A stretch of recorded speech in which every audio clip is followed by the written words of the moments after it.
Hello everyone, and peace of Christ all of you. Please invite your friends and let us have a good time together today learning something new. It is the old thing, but new learning. Today the Muslims are celebrating what is called Al-Adha. And the fact Muslims, all their celebration is called Al-Adha. Yes, they give it a different name, but Adha means sacrificing blood. And here you ask yourself, why they have a day it's called sacrificing blood? And they sacrifice blood to whom? In Ramadan, they sacrifice blood. Now they sacrifice blood. All is Al-Adha. But Muslims, they say to us that only pagans, they sacrifice blood to God. Actually, there's tons of articles speaking about this, which I find hilarious. You will find the Muslims saying that we don't sacrifice blood to be forgiven. There's tons of hadith reference speaking about you. If you sacrifice, Allah forgive your sin. And this is the whole point of this supposedly the holiday you're practicing now, that you go around a stone, you kiss the stone. By the way, you are not pagan if you are a Muslim kissing a stone. I mean, obviously, paganism have nothing to do with kissing stones. And then if you believe that the stone will suck your sin and clear you from sin, that's not paganism. That's not. And then if you believe that if you sacrifice animals to God, and you have to shed blood, I mean, okay, you know, let me see if I can find articles. I was going to talk about comment, by the way, but as long today, this is organized supposedly for 2 days ago, but we changed the date. This is the topic, different from the title.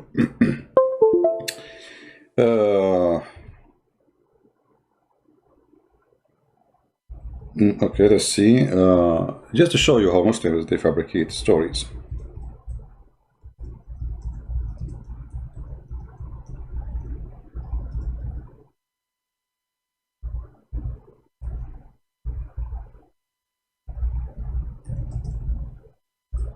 I'm going to do a little search in Google.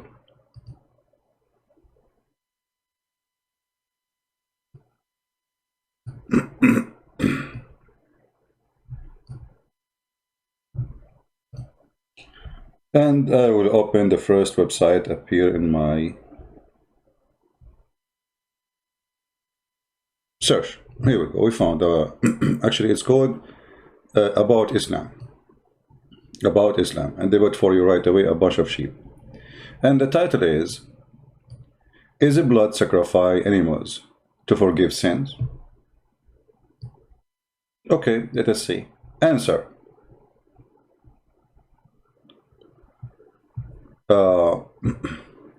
Muslims sacrifice animal to commemorate the event that happened to a Prophet Abraham, peace be upon him. Prophet Abraham submitted his will to Allah. His son did too. When he was about to slaughter, all right, his son. Okay, and then the point of the whole event is not the animal itself or its meat or blood, but rather God. Okay, so they are saying the answer no, to make it simple. The answer, no. Who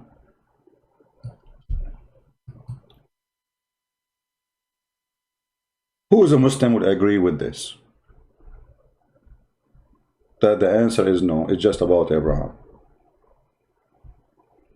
Anyone? Anyone?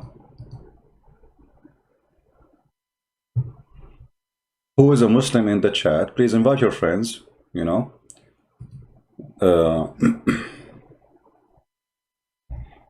If you are a Muslim,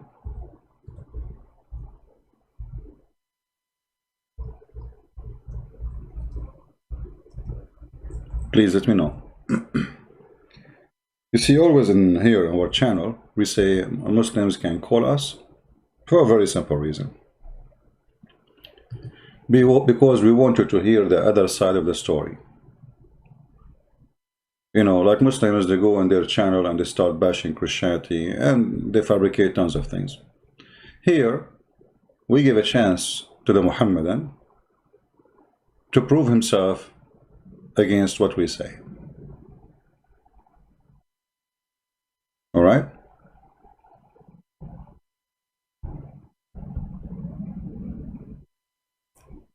Any Muslim want to say anything?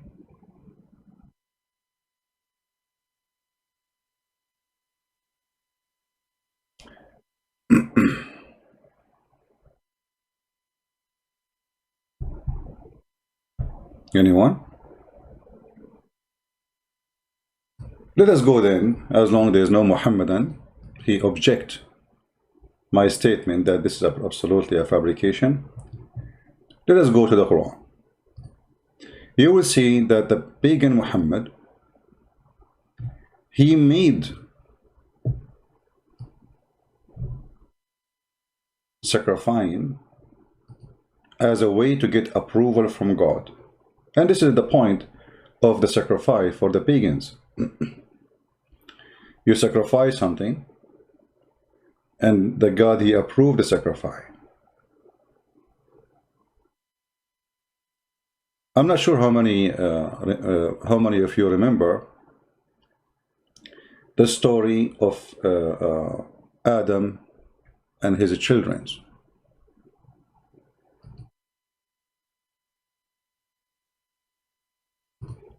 Many of those who live in Asia, where is the Muslim population, they hear the word Qurban. Qurban.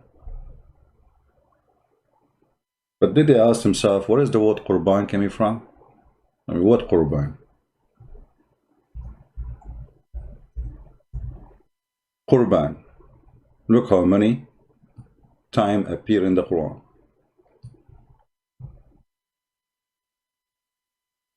Qurban is a requirement from Allah to approve, to forgive, and to tell you what he wants. So why the Muslims, they say something is not true, and the Quran proving them to be false?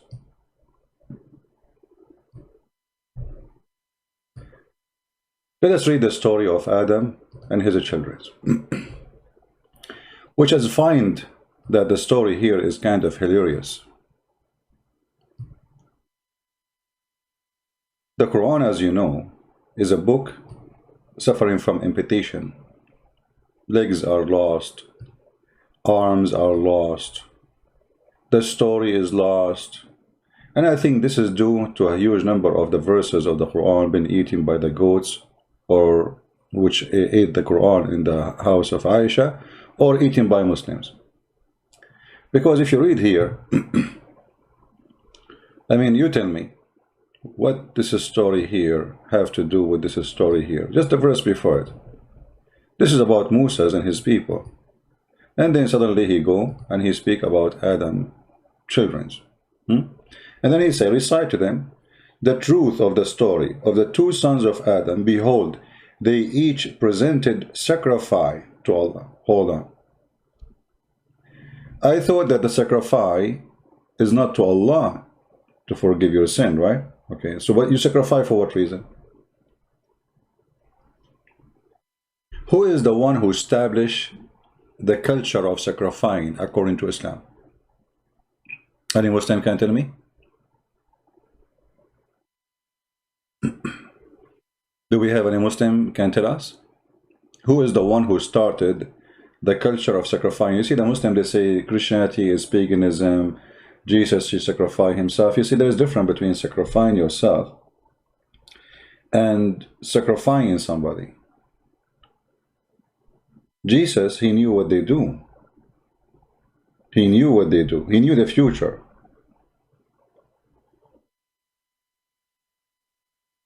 And he did not change the future. And there is many reasons for that. Christ, he showed us his love. He showed us his bravery. He showed us he's not a coward like Isa in the Quran who ran away, asked somebody else to die for him. He showed us that he will die for us. We don't need to die for him. He showed us that he is the opposite of every culture and every belief in the world, where you, as you say, You sacrifice your son to the God, but Jesus, he sacrificed himself to you. So it's the opposite of what pagan believe. But here we notice, I look not well. You are talking to me? Why do you see my face? Anyway, no, don't worry. I look very well. I just woke up from sleeping, and I have just little coffee in front of me. I look no well.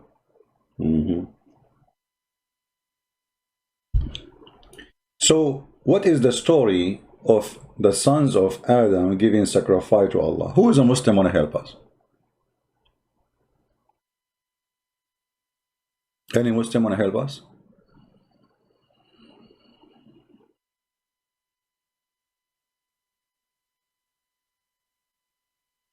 Who is a Muslim? There's no way we have like all those hundreds of people listening, and there's not a single Muslim he can tell us what happened.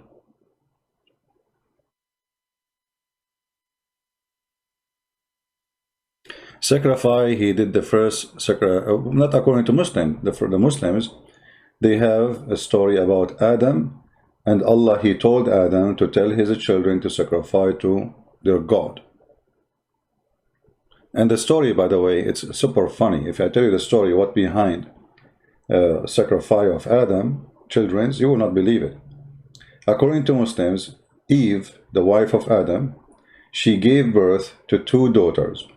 She used to give birth to twin each time. And then one twin, the daughter was, she have cross eyes.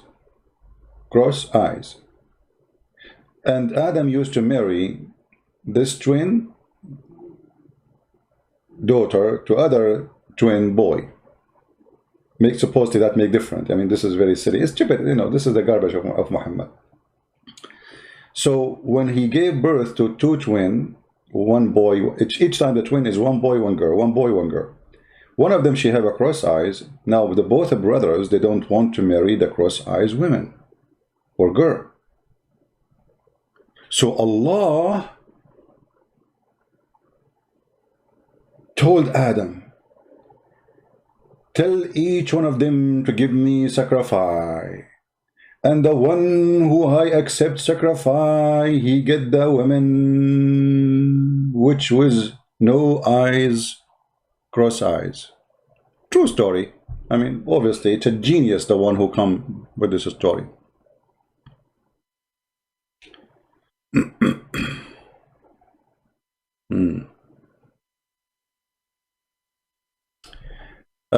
We have some people trying to change the topic, but it doesn't matter to do some spanking from time to time. We have a person here, he is named, you see, I like those people who, we speak about something and they switch the topic right away. Sanka, the one. CP claims his Jesus loved everybody, including Hindus and Buddhas, as called them, and after that he attacked Hindus for scolds Hindu. What a hypocrite. My friend, I don't know if you go to China or you ever been in China or not, but don't go there, because you will find a big example about you in their culture. It says, he left as a donkey, he never came back as a horse. Jesus himself, he told those who they are Jews, not Hindus, hypocrite, son of serpent. Are you better than the Jews who worship the true God? So if you are a hypocrite, I will call you a hypocrite. If you are a donkey, I will call you a donkey. And actually, I take it back, you are not a donkey. If you add Sadhguru, ask him, he will say to you, no, you are not a donkey, because obviously you do not know Christianity at all. So your guru, he will say to you, you are not even a mule. So loving somebody is by rebuking him when he is doing wrong, not by saying to him, go and take drugs and smoke hashish. You are a very stupid, shallow person. We go back to our topic. We go to the bigger donkey, Muhammad. Recite to them the truth of the story of the 2 sons of Adam. Behold, they presented sacrifice to Allah. Muslims, who is the one can tell us how in the world even we can understand this story? You see, the Quran is so stupid to the point you get more confused after reading it from before reading it. So now I am reading Quran. And I start reading this verse, and then the verse after it. The verse after it says, here it says, and Allah accept the sacrifice of those who are righteous. Do you see it? Allah accept sacrifice of those who they are righteous. And here you see the story, how stupid it is. Because both brothers, until now, they are not committing any sin. So why one of them is righteous and the other one is not? I mean, what they did, this is the first human beings in the earth. They stole TV, what they did. Anyone can tell me what is the righteous, the bad thing he did, the other brother? This is before he killed his brother. I can say, after he killed his brother, he became not a righteous man. But before that,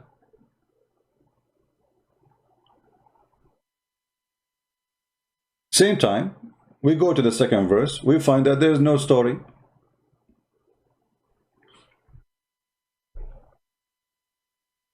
If you try to stretch my hand your hand against me, to slay me, it's not for me to stretch my hand against thee, to slay thee, for I do fear Allah. Look at this. So if you fear Allah, you will not kill. So how Muhammad was slaughtering people left or right? You see the contradiction of the ideology? Because here you feel like, okay, this is a philosopher saying to us that the one who killed is not righteous. But all of Islam is based on killing and stealing and kidnapping, taking churches. Right now, the Muslims, they are praying in our churches in the Middle East, starting from Hagia Sophia, all the way to Cairo, to Egypt, all the way to Syria, all the way to Baghdad. All those churches, those are churches, the Muslims, they are taking them as mosque. Big, huge churches, so beautiful. Theft and criminals, cult. So when you read this, you ask yourself, what righteousness and what not righteousness? And then, for me, I intended to let thee draw on thee self my sin, as well as thine. What does that mean? The translation is very weird too. Can you higher your voice in the mic? What's wrong with my... I think you need to higher your speakers. All right? Nothing changed in my mic since I bought the microphone. So I think it's from your side.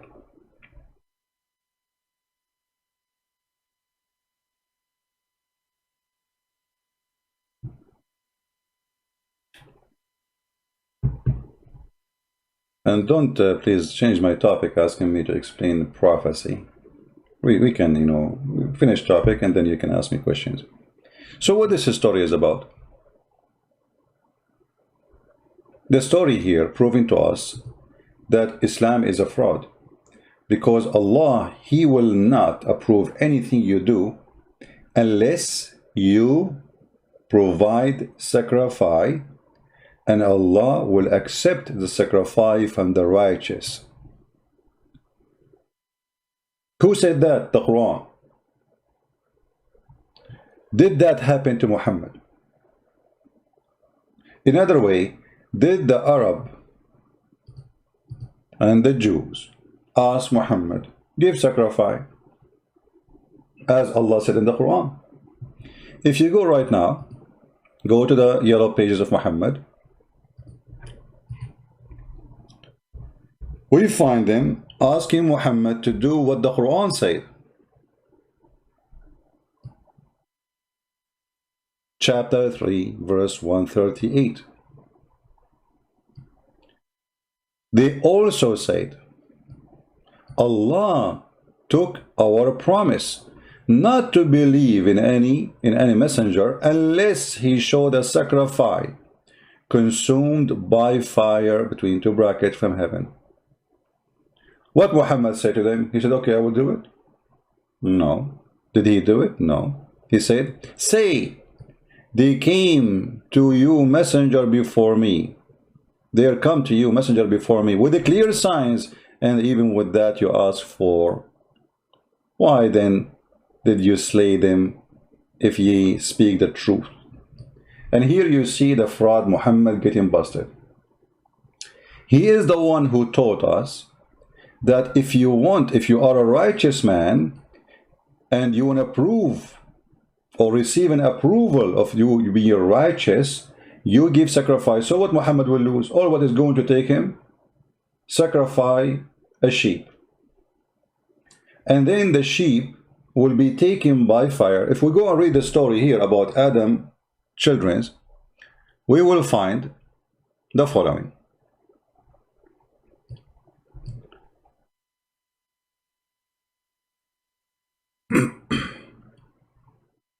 If any Muslim have anything to say, he object what we say, please let us know. You know, I understand your disability of refuting us. So chapter 5 verse number 27, and as you see here, we don't give interpretation for anything according to us. We give it as the Muslim belief in it for centuries and centuries. And here you will see that yes, there is a fire came from the sky and ate the sacrifice. Who is this fire? Any Muslim can tell us? What this fire? Fire coming from the sky to eat. The story here with us.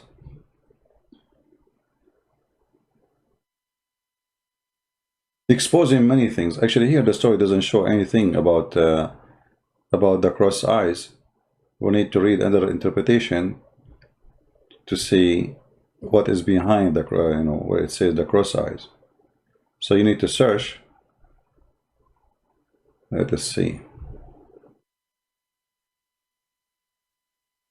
Maybe we can find it.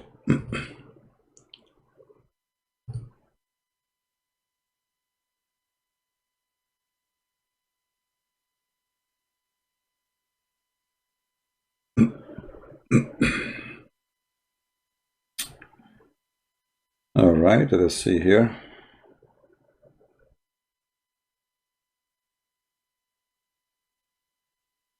Here you see the Muslim, they try to make it nicer in the translation, but this is not the true story.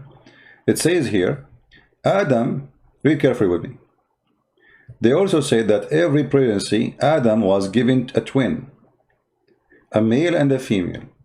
And he used to give the male of one twin to the female of the one twin to the female of other twin. I mean, this is how stupid this Islam is. I mean, it doesn't make a difference really. Both are sisters anyway. I mean, look at the stupidity. Supposedly Adam is conservative, you know.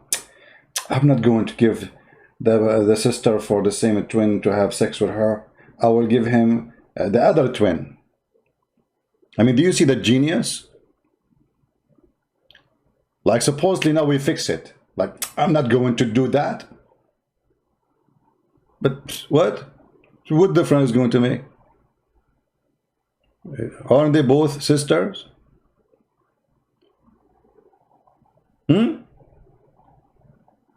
No, brother. Haram, brother. Haram, brother.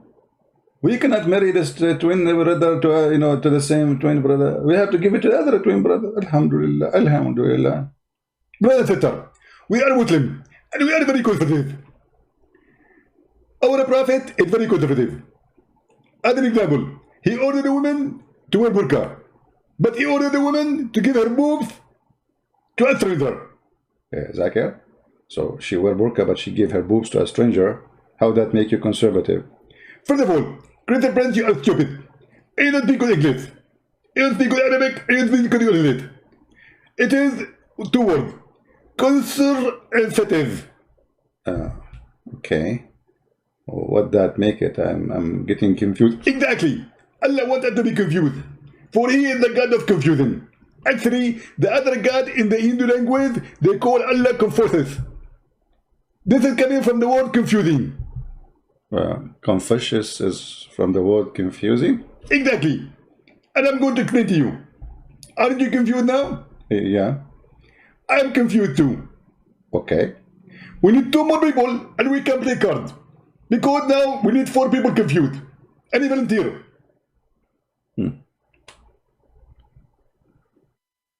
Zakir Naik explained to us the philosophy of Allah.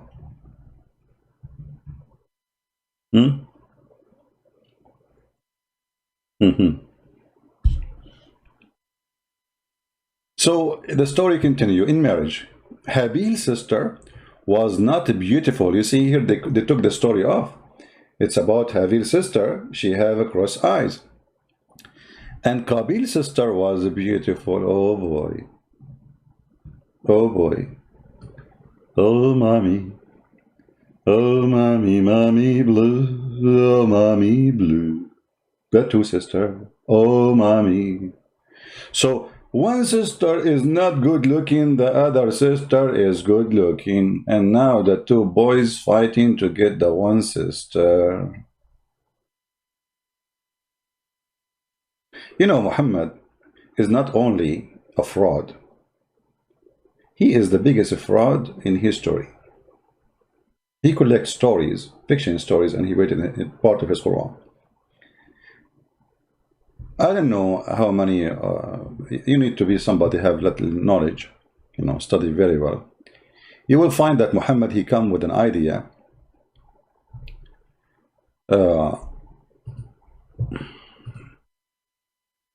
which is proving to us that he is a fraud. Let us see.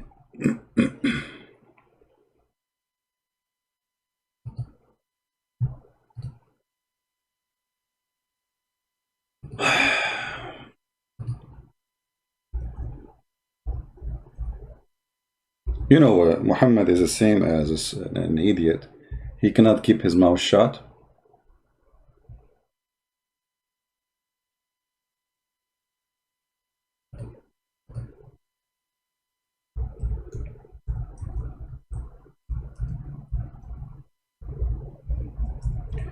Let us find the hadith.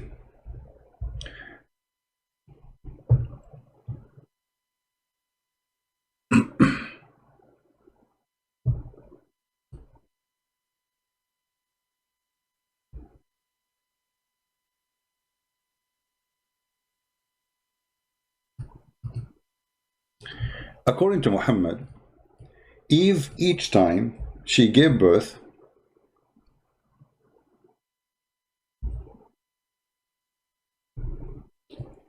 her son died. And the story I'm going to show you, it's proving to us that Muhammad is a big fraud. Comparing the story to the story in the Quran. Read carefully. The Prophet SAWSAOOOOMG Mercedes-Benz, he said, when Hawa is Eve. I mean, the translation is hilarious. I mean, they translate everything. And by the way, here they say it is da'if. They say it's da'if. But the fact it is Hasan. Hasan al-Gharib. But anyway, the story mentioned by Muhammad, the Prophet said, when Hawa became pregnant, Iblis came to her and her children would not live after birth. So he said, name him Abdul Harith. So she named him Abdul Harith. And he lived. So that is among the righteous, the inspiration of Shaitan and his commands. Okay. But based on this story, Adam was not giving birth. His wife, she wasn't giving birth to twin, as Muhammad claimed. And the first child of Adam, which lived, it's not the one mentioned in the Quran. It is Abdul Harith. Abdul Harith means the slave of Shaitan. Harith is one of the name of Satan. Can you believe it? Then we go here, we notice that the story as usual of Muhammad doesn't match with the story of Muhammad as usual. Here we see a prophet giving twin, and now he want to marry the sister of one twin to the other twin. And now the two boys are fighting over the sister who have no cross eyes, resulting in Qabil waiting for her for himself instead of his brother. Adam refused unless both offer a sacrifice. Now you ask the Muslims, okay, who told Adam to do sacrifice? I mean, what this idea? This is the first man. This is the first man. He never witnessed sacrifice. So why he is Allah is told him. And who his sacrifice was accepted would marry Qabil's sister. So the idea is, both of you give sacrifice, Allah will accept the sacrifice, and by accepting the sacrifice of the person, that person will marry the daughter, which have no cross eyes. And the idea of having a cross eyes with a female, I mean, this is let us say, for the sake of argument, a woman, she have a cross eyes. I mean, the start of a human being crimes is because of a woman cross eyes, not cross breast, not cross lips. It's a cross eyes. I mean, do you see the problem?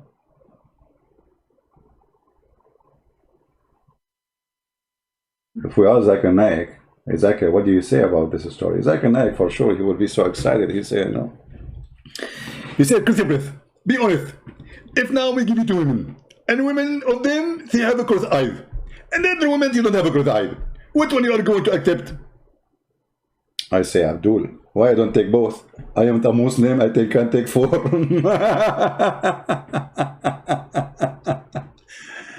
Oh boy, stupidity is amazing. Why we have only 935 people? Come on, we are talking about cross-eyed women. You see, first of all, Muslims, they say, everything happened by the plan of Allah. Everything happened by the plan of Allah. Even when you commit adultery,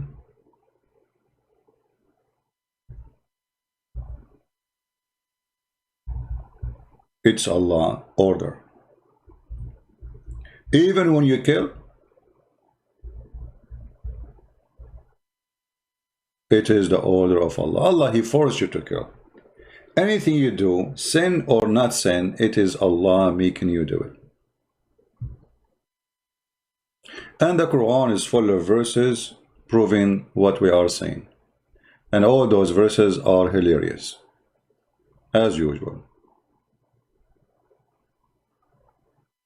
As an example, in chapter of Al Imran, it says, it's not for any soul to die except by Allah, where He wrote the destiny for this soul. So if this guy, he killed his brother, he killed him by the will of Allah. If we go to the yellow page of Muhammad, we will find here.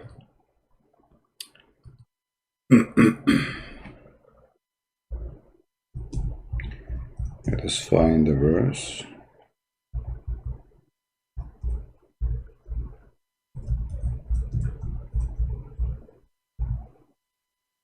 All right. Chapter 3, verse 145. Nor can a soul die except by Allah leave. And due to what? Due to a fixed writing. Fixed as by writing. Writing here is the destiny. Allah, He wrote your destiny. So if the two brothers fighting, this is due to the fixed writing. If one brother, he killed the other brother, this is the fixed writing of destiny made by Allah. Do you see it? Any Muslim have an objection? So here we notice that the idea of righteousness and not being righteous is stupid in Islam, because righteous is somebody have a free will.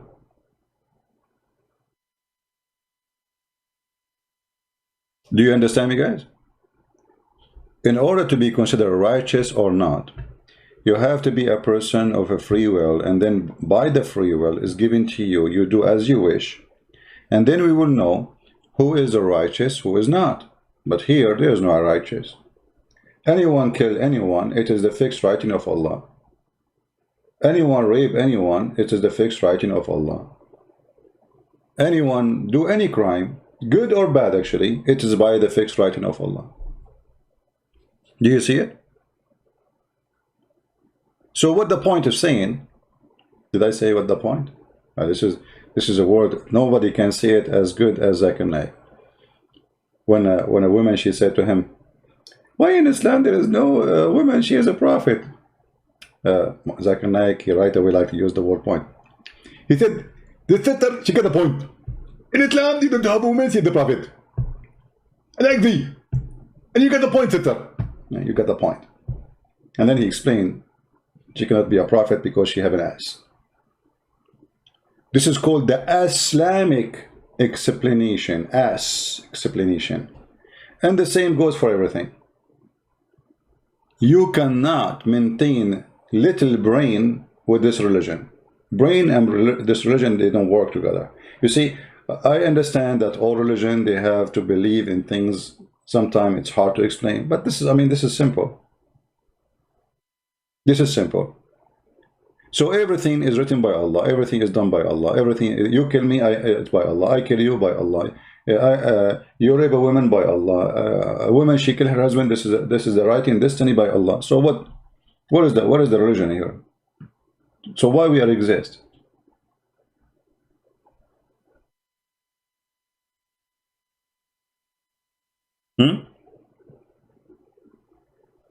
Yeah, fixed by writing. Because, you know, according to Islam, Muslims, they believe one of the most important belief in Islam is to believe in al-qadr, the destiny. And the Muslims, they try to defend themselves with this destiny, stupid things, but they can play the game, say, oh no, yes, Allah, He wrote a destiny for us, but we have a free will. Muslims don't have a free will, and we can prove it easy.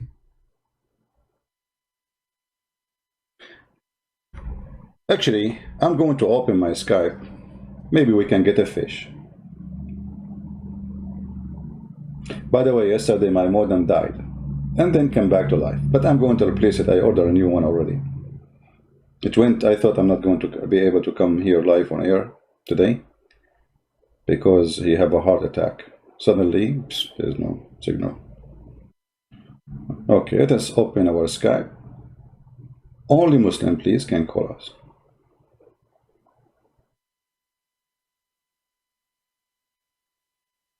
Only what?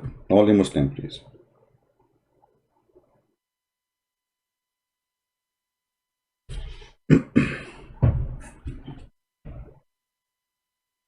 All right.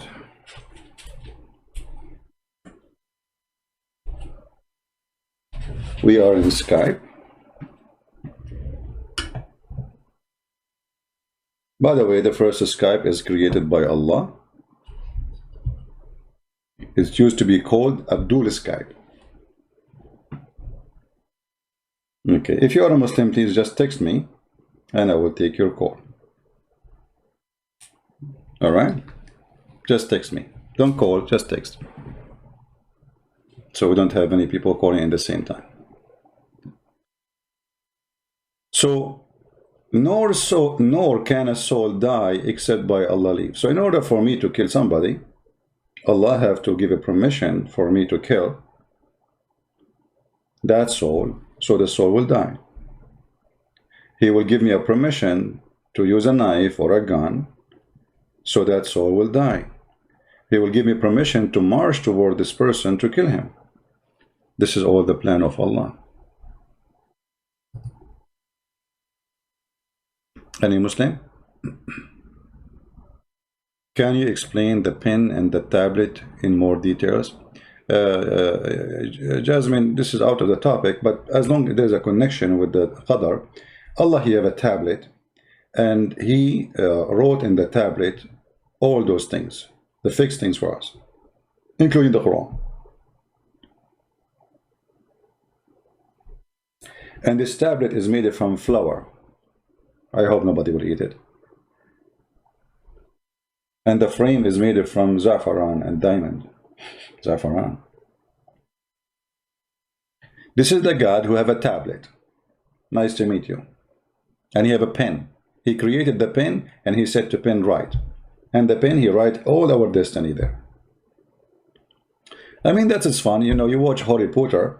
I mean, you see you have a pen. You say, pen, can you write for me the number for number? This is like Alexa. Alexa. I don't have Alexa, by the way.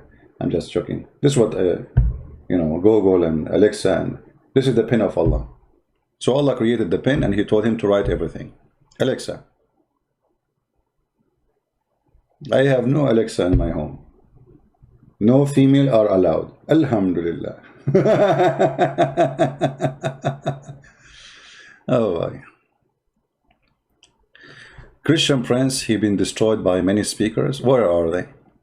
Why all of you Muslims can destroy me so easy, but not by calling me? I mean, have you ever heard of boxing match and you don't go to the stage to box that guy, but you win that you win? I am destroyed by every single Muslim. Zakir Naik will not debate me. Sabil, what is his name? Dr. Sabil, this guy, the potato.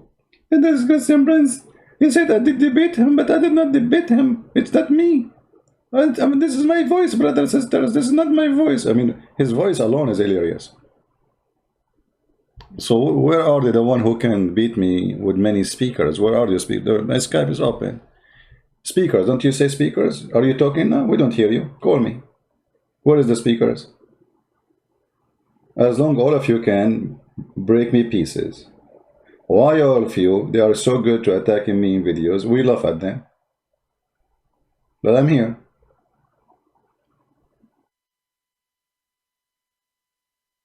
All right. Anyway, so if you go in the book of Hadith, which it is the laundry of Muhammad, all the laundry of Muhammad, his underwear, diapers, you can find it in both Hadith and Quran. But Hadith is hilarious. So if you go in the Hadith, you will see that even an infant, he died. Aisha, she thought that this infant will go to heaven because he did not reach the age of evil or doing evil. So she said, oh, this infant, this little boy, he will be, you know, a bird from the birds of paradise. Muhammad, he said to her, ho, ho, ho, ho, hey, Aisha, stupid. This is not true. It might be the otherwise. Why it might be the otherwise? He's an infant. He did not commit sin. Aisha, she said, read carefully. Aisha, the mother of the believers, said that Allah Messenger was called to lead the funeral of a prayer of a child from Ansar. So this is a Muslim child. And she said to Muhammad, Allah Messenger, there is a happiness for this child who is a bird from the birds of paradise.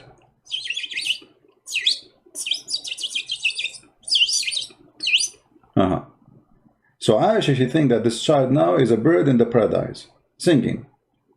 For it commit no sin, nor has reached the age when one can commit sin.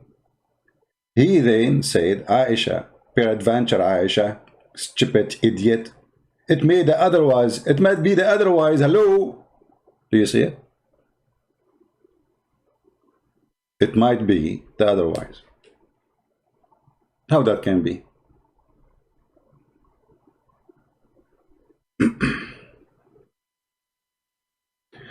Hi CP, is this really you? No, it's not me. Guys, please, if you are a Muslim, only text me. Is that really you? Is it you? The one I'm looking for? La la la la la la la la la la la la la la. It's you. Yes, it's me. And what does this have to do with the topic now? Why you are texting me? Who is a Muslim wanna call me? How a child he did not commit sin will go to hell?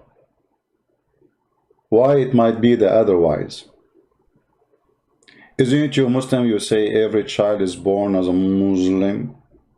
And actually I have to agree. I was born as a Muslim because my mom told me when I was born as a Muslim, I do not know to go to the bathroom as a Muslim. Therefore I used to do poo-poo underneath as a Muslim. And that is the only proof you have that we are born as a Muslim. So as long as every child is born as a Muslim, why this child is going to go to hell as a Muslim?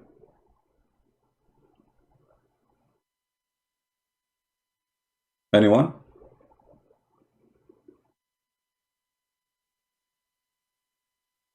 Where in the Quran Muhammad he said I am Ahmad as Isa prophecy? Guys, why you are changing my topic? What's wrong with you? Are you suffering from the flight of thought like Muhammad? Very easy. Just go to the Quran and search for the word Ahmad. You will find it. Hello. Do I need to do it for you? Chapter 61, verse number 6. Okay, go back to the topic.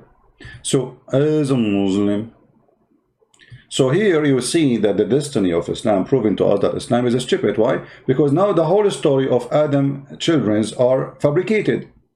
Because it is destiny even to marry a woman. It is destiny when you die. It is destiny to divorce a woman. It is destiny to sleep with the women. If we go in the hadith, we will find this. Even your sin as fornication is done by destiny.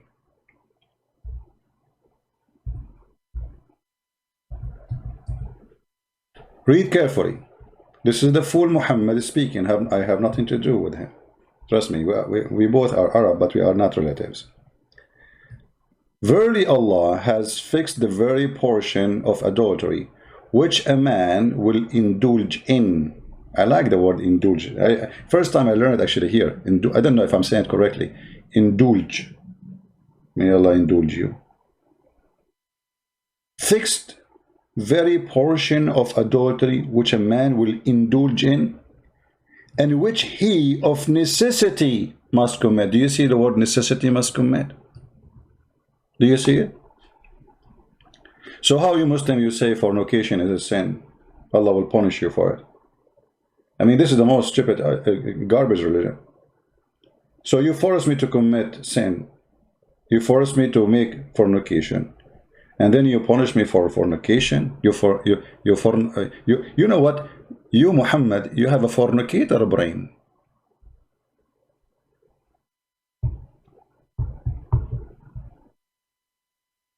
Where is the hadith where Allah says, Muhammad say that Allah says, wrote the names of the women he will sleep with her? No, he did not say that. The hadith is not as you said. The hadith says it's written in her vagina the names of the one who will if her.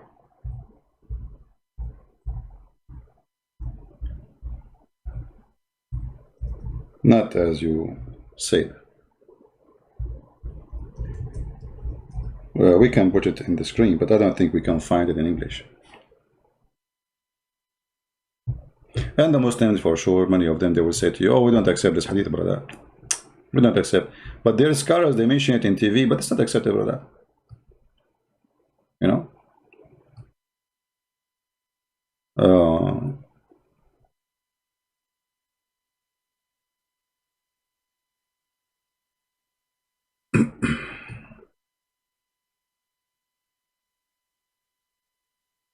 Let us see.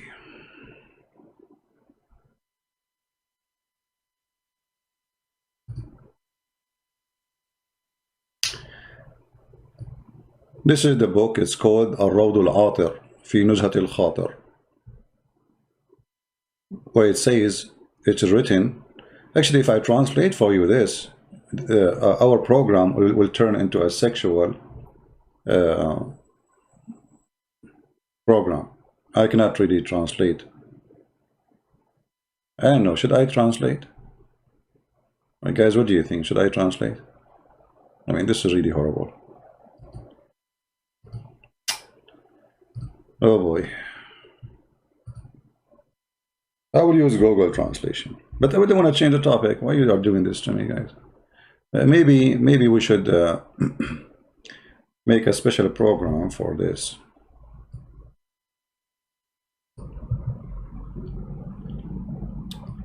I will translate for you some. قال الشيخ الإمام العلامة الهمام سيدي محمد. Okay, so the Imam, he said, الحمد لله الذي جعل اليد الكبرى للرجل في فروج النساء. Praise be to Allah, who he made the biggest joy for men in the vagina of women. And look at this. Look at this second sentence. Oh boy. Unbelievable.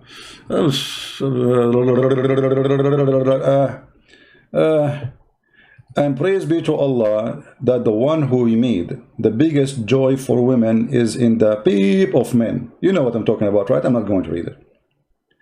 And the vagina will not be comfortable unless and have peace unless that peep, enter into that peep, So, and then if they connected, the nikah happened. And the nitah happened, boom, dahm, boom, boom. And a great fighting, and the two desire get so close together by the touch of the hair of the two private part. And when the man, he start insert, I mean, that's it, we have to stop here. This is very filthy. Translate to English, maybe that will make me feel better.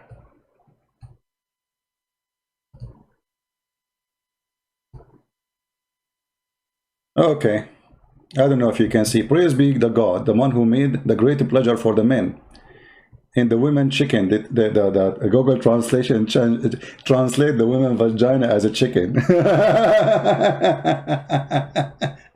And he made it for the women by air. Air in Arabic, by the way, is the penis. Air, you see, that the translation did not translate the word. So, and the air, unless inserted into the vagina. It doesn't change the topic. That's going out of control. All right. Thank you, Muhammadans. So anyway, the hadith is there, and Muslims, they try to say this is not true, and but they teach it in their schools and they preach it, but it's embarrassing. So they have to get rid of it. All right. Let us go back to the topic because this is going out of control, out of hand. Oh boy. Oh, mommy. Oh, mommy, mommy blue. Oh, mommy blue.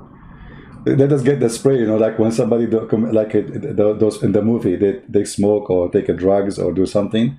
They have a spray. Like, where is the spray? Where is the spray? We said nothing. We said nothing. We need a spray. We need a spray for this. It's so filthy, this cult, to the point you need a lot of spray. Now, we go back to the topic. Destiny. It is destiny to make sacrifice. It is destiny to be a Muslim. It is destiny to be a Christian.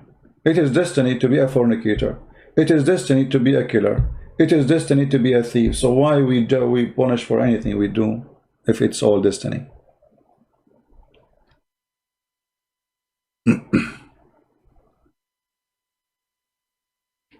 Let us see. Oh, a Muslim is texting me and saying to me, "Are you ready to be a Muslim?" Okay, I'm ready. He will make me a Muslim, guys. We have a fish.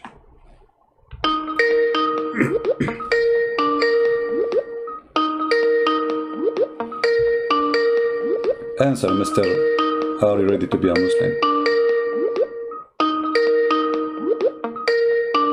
The fish is not answering.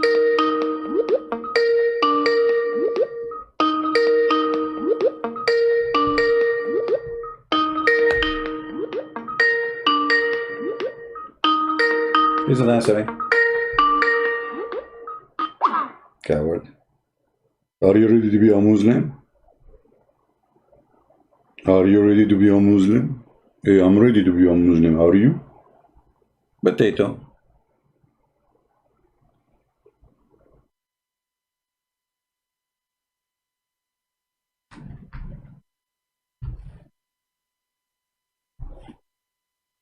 What do you mean, are you to be a Muslim? Don't you see how big my brain is? How I'm going to shrink it? It's impossible. To be a Muslim is somebody believe that there's a God. He made me and he forced me to do things, including fornication. And then this God is questioning me, why you did fornication? I say, Allah, you made me do fornication. Allah will say, yes, I made you do fornication. Do you have to obey me? Well, Allah, it says that there's nobody can change that. It is the will of Allah. Nobody can change it. I don't care. You should try to change it. I made you fornicate. Yeah. I am the God of fornication. My name is Allah.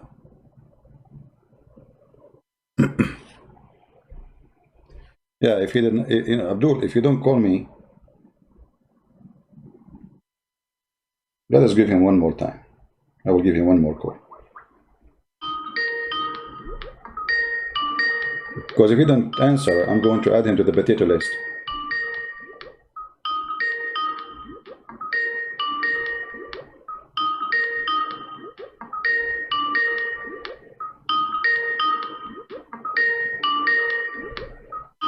Okay, we add you to the potato list.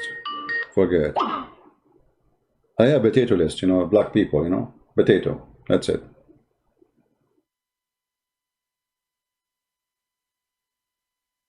Potato, potato, potato, potato, potato, potato, potato, potato, potato, potato, potato.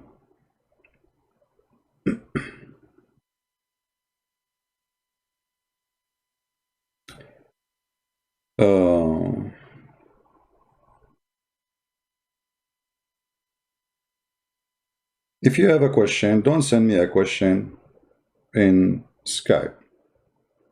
Send me your question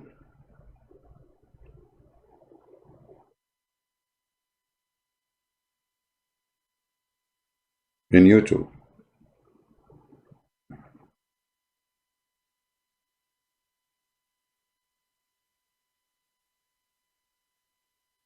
Any Muhammadan.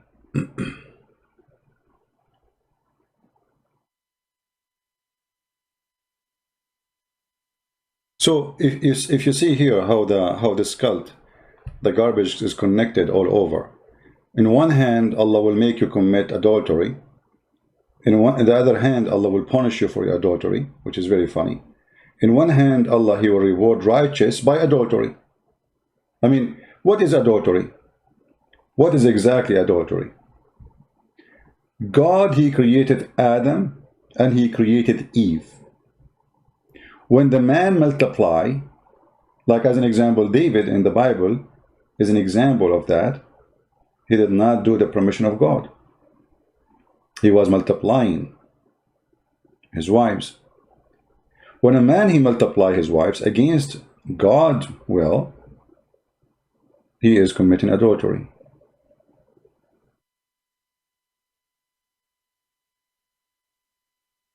God created Adam and one Eve.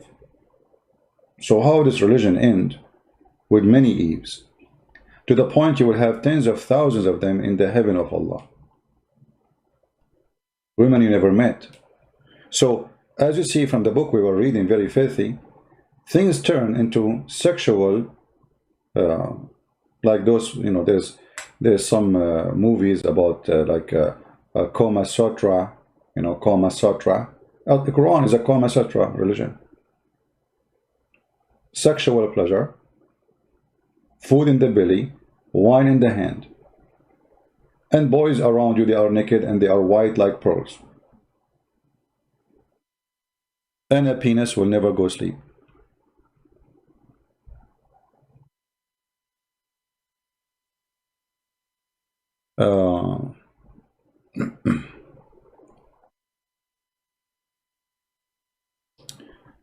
Debate somebody, his name Qadhi Muslim. Qadhi Muslim. Why he don't text me as Qadhi Muslim? Ask him to text me. I don't look for people name. But let me try to find him. Just for you, because we are desperate looking for a fish.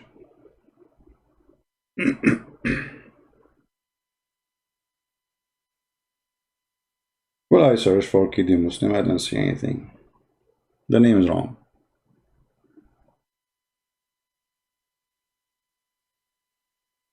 I have it correct in front of me in the screen. Qadhi Muslim. I see nothing. Let him text me, my friend. All Muslims are hero, but they don't want to prove it. I'm here, I'm live, my Skype is open. There's no need for drama.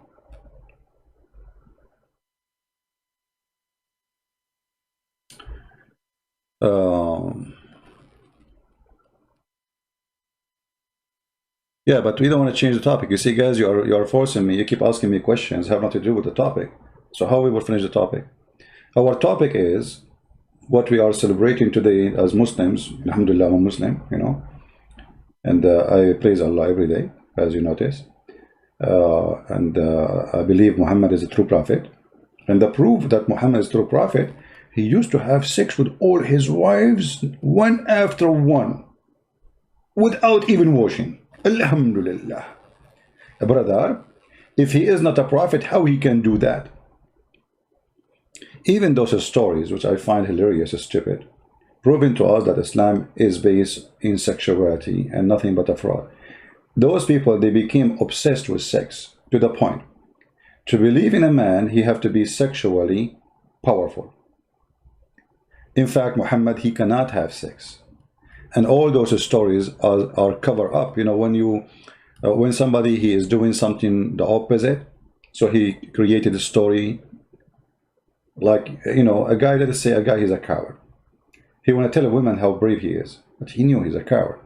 Once I was walking down street and there's like 10 guys came to attack me. And like, oh, okay. But reality is different. This is Muhammad. Muhammad, he cannot have sex. And the Quran and the Hadith proven to us. People in the Quran, they accuse him that he's cut off, which means his penis is not functioning. And the Quran and the Hadith proven to us that Muhammad, he was imagining himself having sex, but he never did. Do you see it? The Muslim, they claim magic for that. They say, the Prophet Aisha, she said, the Prophet continued for such and such period, imagining that he had sex. In fact, he did not. So all this period, Aisha, she was sitting in her bed waiting for the sexual predator, Muhammad. He never come. He was in the other bed, imagining he have sex. Do you see it? Do you see it, my friend?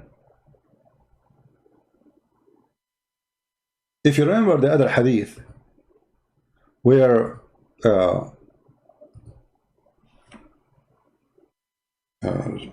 here it says, where a woman, she came to Muhammad and she told him she saw a wet dream. Salim. Salama told how Salim said, in Arabic mean mother. Mother. You see the Muslim, they call themselves Abu, Abu, You go to Islamic chat, you find everybody is Abu, Abu. They don't have names. So the mother of Salim said, O Messenger of God, Allah, God is not ashamed of the truth. This is the truth now. What is the truth? If is any washing necessarily for a woman when she has sexual dream? I mean, look at the decent woman. Allah is not ashamed. She want to inform the whole town that she is touching herself and she is seeing sexual dream. Everybody should know. Take a note. Salim is horny. And then the Prophet, he did not say, shut up, you idiot. What are you talking about? He said, yes, when she see a sign of a liquid. He go in details now. Where is the liquid will be seen? Let us guess. In her nose? No. Ears? No. You know where? Salama then covered her face and said, see, Salama, she got like, what? She covered her face. You see, when women like, they're surprised with something, she put her hand over her face like, what? What? And what she said, Messenger of Allah, does women have a sexual dream? The fact, the translation is not accurate. It says, تحتلم المرأة. which means she have the orgasm. He said, yes, yes. He replied, yes, of course she does. In what way does the child resemble her? Look, what? Dr. Muhammad. So the reason the child resemble her because she have a sexual play. This is how the liquid come from her vagina, supposedly. So you notice here, this is the wife of Muhammad. The wife of Muhammad, she never have orgasm. This is the wife. How the wife of the prophet, false prophet, she never have orgasm. Read the hadith here. And it is sahih, as you see. They cannot play games with it. If she sees that she has this charge, then you see, look what happened in translation. You see the fabricated translation? We just changed the hadith translation, and the story is different. If she sees that she has this charge, then let her perform a bath. Salama, she said, oh, Messenger of Allah, does that really happen? Which means women have this charge. The wife of Muhammad, she never had this charge. So what the Muslims talk about Muhammad having sex with women after women? No, now we know he never. Why they have never have this charge? Because maybe he was using something else. Anyway, dirty. Muhammad Qadir saying to me, dirty. I am the one dirty. It was your books. This is your books. Coward. You don't feel dirty when you speak about muta and you practice it, but you feel dirty when we talk about it. You don't feel dirty when your mother, she go and rent herself to a man for 1 night or 1 hour, and you don't feel dirty about it, and now you feel dirty because we quote it for you. Anyway, going back to our topic. I mean, look how this topic became so complicated. So everything happened by the will of Allah. Anything. Fornication, adultery, killing. So going back to the story about Adam's sons.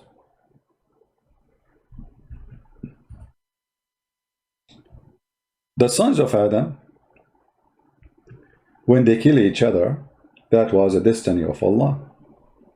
And here you see the Quran showing the stupidity of the author of the Quran, because it says Allah accepts sacrifice only from those who they are righteous.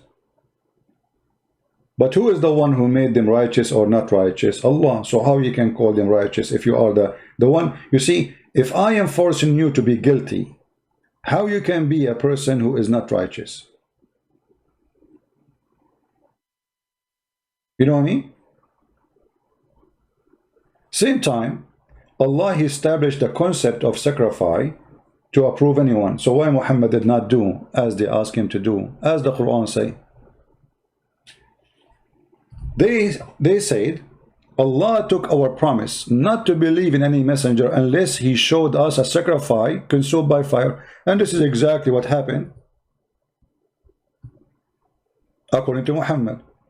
When the sacrifice was given by the children of Adam, Allah, He sent fire from heaven, and the fire ate the sacrifice. How come Muhammad, he established a rule? Allah, He established a rule that anyone you want to see if I approve him or not, he have to give a sacrifice, and then I will send a fire from heaven. Read carefully. This is Tafsir al-Jalalain, and this is the Quran, chapter 5, verse number 27. And recite to them, Muhammad. And here, by the way, the word recite, it's very stupid. Why? Because watli alayhim, recite for them the story of Adam. That's mean Muhammad, he knew the story, he knew the verse from before, but he just received it. Because you don't say the word recite, and you see even the Muslims saying the word recite in the translation.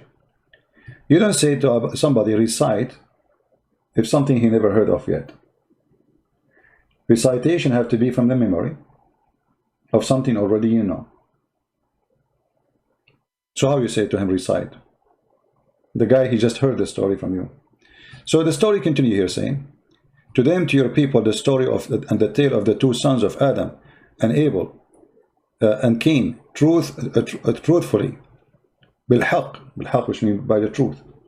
So here the story continue and says each of them have an offer, how that each offered a sacrifice to God, to Allah, which is in Abel case was a ram, and in the case of Cain it was a green crops, and it was accepted from the one of them, namely Abel, when fire came down from heaven and consumed the offering. So what is the sign of accepting a righteous man according to the Quran?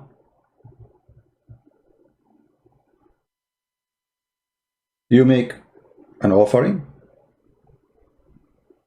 Allah, He sent a fire, and the fire will consume your offering. Muslims who speak about paganism,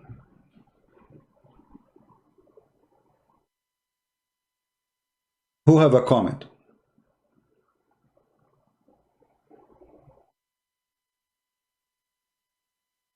Who is a Muslim? He have a comment.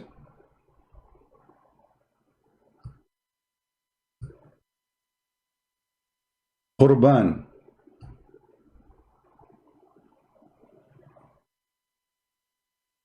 You Muslim, you say Christianity is paganism. They crucified Jesus, which is stupid of you to say, because we did not take Jesus, put him in the cross. It's not me. We Christians, we love the Messiah. We did not sacrifice him to be forgiven. Sacrificing we are talking about, it's you, the believer, putting someone as a sacrifice so God will forgive you. Right? That's what you do. Or God will accept you. For us, the Jews arrested Jesus, for sure the Roman, by the order of the Jews. And they took him to court. And in the court, they prove him no guilt on him. Yet still they want to crucify him. Here you see, it's not Jesus walking to the cross. Even Jesus himself, he did not say, hey, come crucify me. Come here, I want to be crucified. So they change the details of the story and the meaning of the story to make it look something else. And this is always what Islam is about, fabrication. Here we see that the first one who established sacrificing of a blood is Allah. Real sacrificing. You see, they say to you the story of Abraham, which they copy from the Old Testament, which is a proof of Christianity to be true and Islam to be false.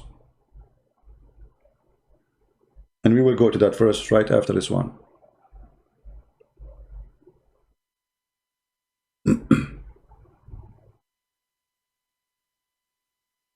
Muslim Piapar, he is saying, Mr. Genius, what are you talking about? Recite. This is Abbas. He is delivering pizza now, and he is, making a statement. Abbas is the same as the Prophet. When he make a statement, he make a poo-poo. What are you talking about? Recite is the same. What are you talking about? Recite is similar to singing. Okay. This is your dictionary, idiot. And you speak English better than me. You are a certified donkey. Recite or declaim a poem, a message from the memory before the audience. Do you see it's coming from where? It is something you recite from the memory. So who is the genius here? So in order to recite it, it have to be in your memory already.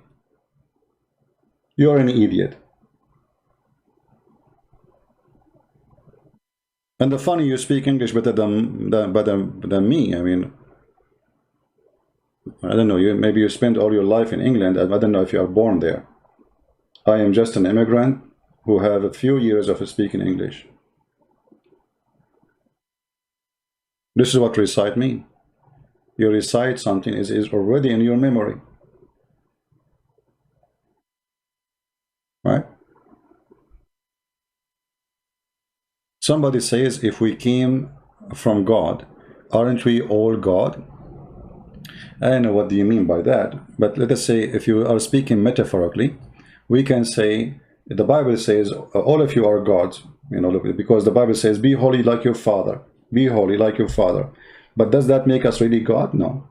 It's a metaphorical statement that being holy is a statement or an order or a project to work in, but we are not God. God, the word God, if you speak about the one who we mean as God, is the one who's called Almighty, who can do what nobody can do. As simple as that. God always is measured by two things. His ability is why he's called Almighty, and how decent and amazing he is as ethic. That makes the person we worship the God. Now we go back to that topic. I hope Abbas will buy some Vaseline because he have a lot of fingerprints from my hand over his bum.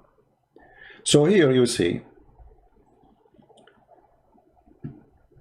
they said to him, it's also, they said, Allah took up our promise not to believe in any messenger unless he showed us a sacrifice consumed by fire.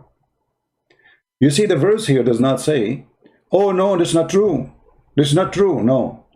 Look what he said. Say, this is the answer now. Muhammad having a debate now. There come to you messenger before me with the clear signs, and even with that you ask for. But the Jews, they believe in the messengers before. So why you are saying they don't believe? And as long Allah is the one who set the righteous rule, who is righteous, who is accepted by Allah, as we showed you in the other verse, why you don't practice what you set as rule? The one who Allah accepts his sacrifice is the one who Allah he approves. So all what they're asking you for, show us that you are approved by Allah. All what you need to do, bring a goat.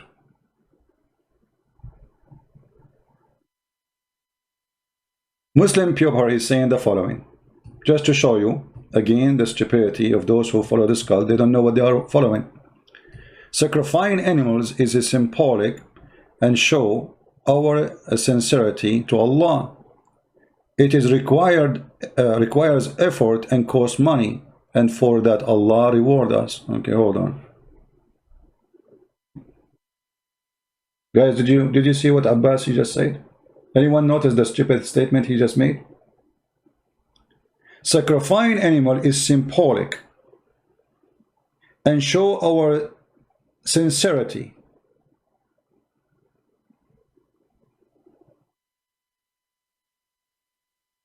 Thank you. If this is true, that means your prophet is a fraud. Why he did not show sincerity when they asked him to show it? You see, I'm going with your stupid answer. And your stupid answer is getting your prophet busted. They asked him, they said to him, Allah took our promise not to believe in any messenger unless he show us a sacrifice, as you call it, sincerity. And that sacrifice have to be consumed by fire. Why he did not do that? I mean, even that is hard to do. Muhammad, he cannot take one sheep from the sheep he owned and sacrifice it and show them that he is a prophet. How hard it is. They did not ask him to make the water gold. They did not ask him to move mountains. They did not ask him to bring the dead to life. They did not ask him to make the blind see. All what they asked him, sacrifice an animal. And you are the one who said, this is something we do to show our sincerity. It's an offer. Do it anyway. Show sincerity to Allah. What you will? How come Muhammad he is willing to sacrifice when it's not time, but when it's time he sacrifice? All what is going to take to believe in him now is just to sacrifice an animal. Allah he will send the fire, and that's it. Bingo. The story is over. But because Muhammad is a fraud, he knew that Allah is not God. He knew nobody will come and consume the fire. He refused. Correct, guys? This is the real reason. And look, they cannot deny that this is true, what they are saying. Even the verse itself did not say, oh, this is not true. Allah did not say that. He agreed with them by ignoring what they said. He says, okay, well, there come to you messenger before me with the clear signs, and even with that you ask them for, okay, messengers before you come with a clear sign. That means all messengers, they have a clear sign. Where's your sign? How come you don't have any? And when the Muslims, they say the Prophet, he have miracles, actually here prove that this is false. Muslim Pepper, he found that his answer is stupid, so now he's saying he was answering without knowing, without the topic.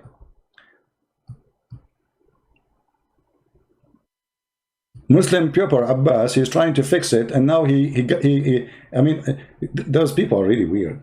He tried to fix it now, so look what he said. I don't know the context. I joined just 5 minutes ago. So you are saying to me you are officially a stupid who answer without knowing even the question or the topic.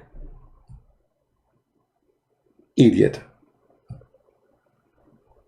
The only person I am feeling sorry for is your wife, who have to live with such a person like you 24 hours a day. For me, it's just a chat. I close and you're gone. But imagine what happened to this poor woman. I bet you your wife, she have a sign in her house that says he lived as a donkey, he never came back as a horse. So you are answering me without knowing what I'm talking about. And now you noted that you are a donkey. So you're saying, oh, I don't know what the context of the question. That make it even more horrible. Can you find one smart Muslim say something smart to me?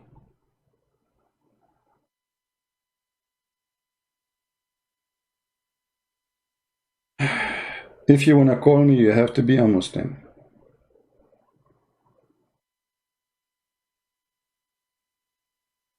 Are you a Muslim?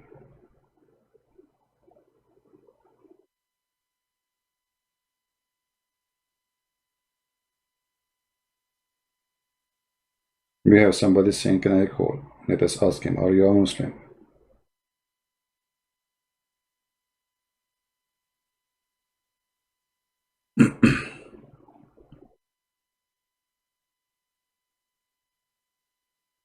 The one who said he want to translate my book to Turkish, please contact me in Patreon. And I will be happy to see people translating my book.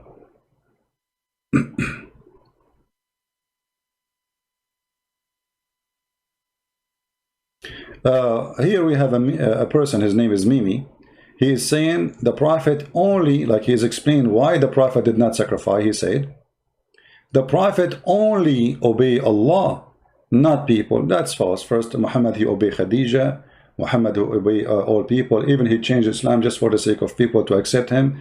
And the top of that, you idiot.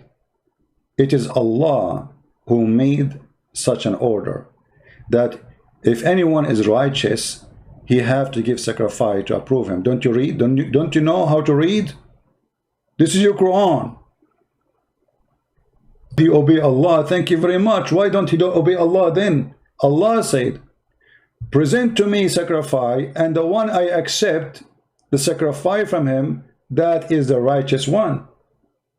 So as long Muhammad, he obey only Allah. Well, Allah, he said that. Make an offer. And the same happened to Abraham. In the story. No sound.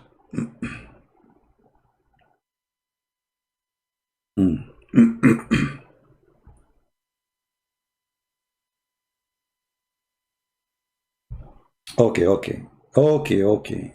Guys, there's no need for those signs to put for me in the screen. There's no need to put those signs in the screen. We notice, we see. Stop doing that.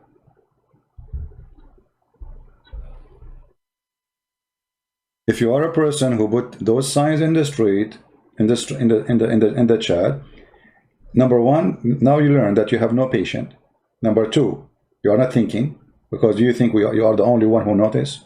Number three, I don't know what you are doing. Like, can we change that? It's internet. Are you waiting for Allah to fix it? Have patience. What happened to you? I mean, a human being is amazing. In a second, everybody's going crazy. The circle, the circle. Isn't it enough one of them to give circle? No. Now we have to copy. All of us, we have to give the circle. The circle. All of us. Yeah, join the club. Yeah, let's put more circles. Because, you know, that will fix it. Weird. Hey, people.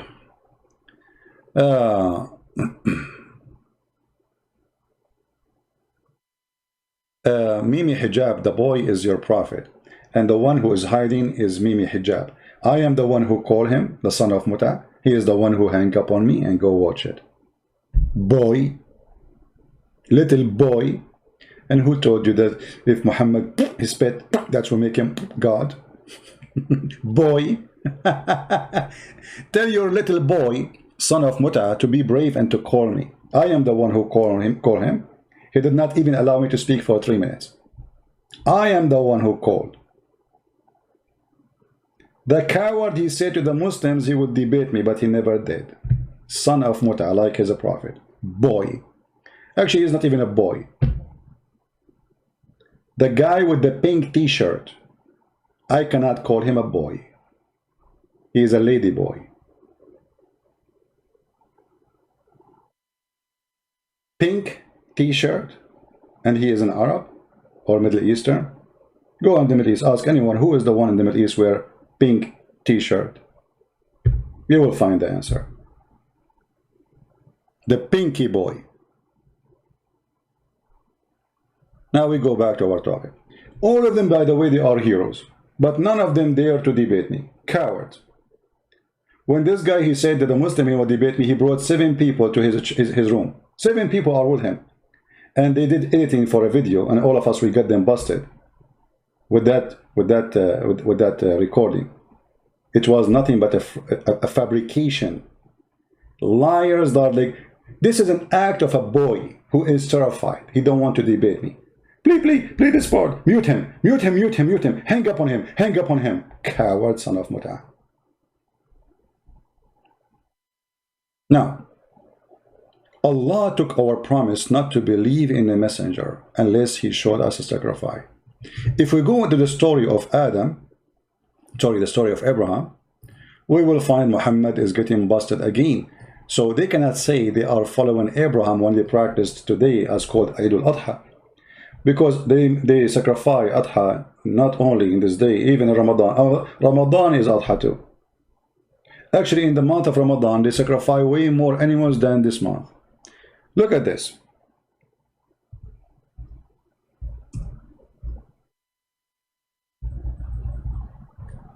In the stupid Quran,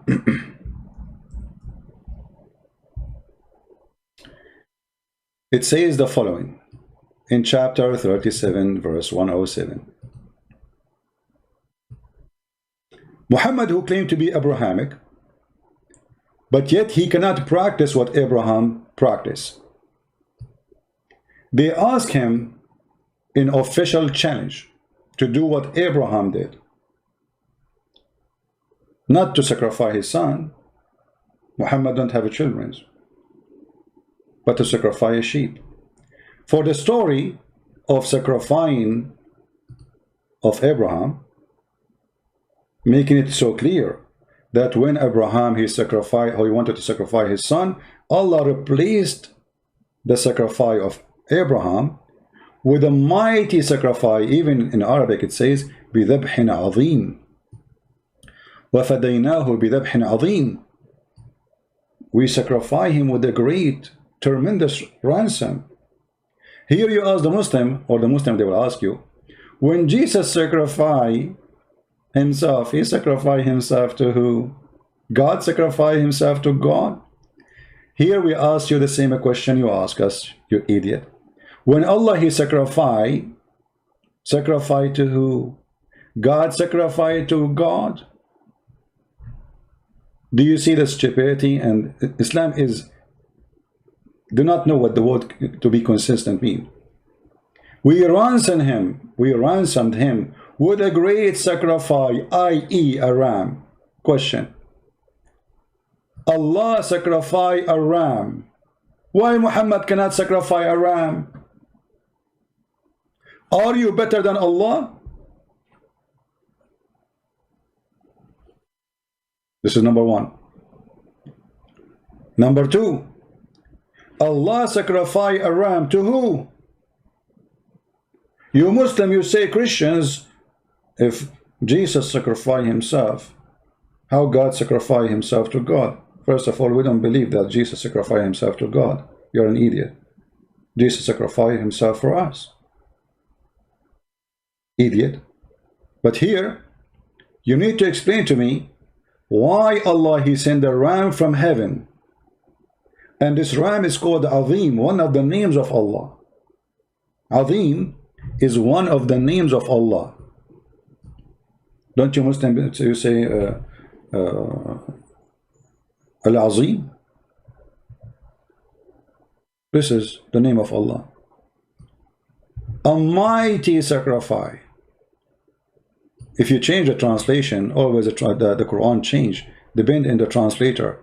For Islam and the Quran is very flexible. Depend in the propaganda and the agenda. Mighty sacrifice. Why? He is God? How the sacrifice is mighty? It's a ram anyway. So here you notice that Quran approve that Muhammad is a fraud. For a mighty sacrifice have to come from heaven down to earth, not from earth. If you go and read the interpretation for this verse, chapter 37, verse 107. Let us go.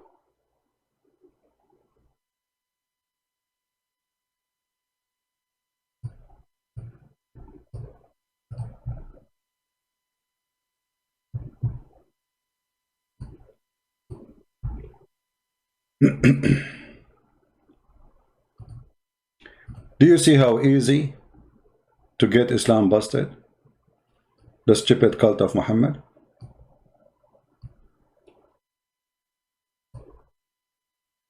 This is Tafsir al-Jalalain. We ransom him, the one whom he had been commanded to sacrifice. Namely, the Muslim, they say, look at the stupidity of this cult. Namely, Ishmael or Isaac. I mean, how confused this cult to know who is the one who was going to be sacrificed. Anyone knows why the Muslims are confused? Some scholars, they say it was Isaac. Some scholars, they say it was Ishmael. Because Muhammad the donkey, he doesn't know. Quran is a plain book. There's nowhere in the story it says who Allah he ordered who to sacrifice who. I mean, what kind of a book? You don't even want to say who is the one who Allah wanted to be sacrificed. And what happened? Because Quran is not a story. Quran is like, let me describe it for you this way. Somebody was writing a book. And then he opened the door of his house and the window was open. In his table, in his office was a story. His story, he's writing it. Another story for somebody when fixing it. Another story of somebody when correcting it. So there's many stories on the table, and then the wind blew all the papers, and they went in the street. Then a thief, he came, and he started collecting those pages. He put them together, and he made a book. And this is why the book is not connected. There's no connection in this book. If you go and read the chapters, you will see that there's no connection between the verses, and there's no story in the story. So now we see in the interpretation saying, namely, and look how funny it is, namely, I mean, how namely, and yet you do not know who. I mean, do you see, guys, the word namely?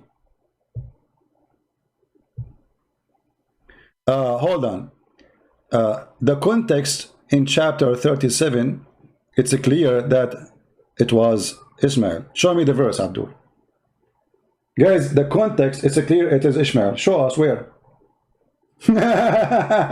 You see, as long Abbas, I really like you. I wish the city would allow me to grow someone like you in my backyard, but they don't. Just to show you how stupid you are, it is clearly it is Ishmael. So why in the interpretation saying it's Ishmael or Isaac?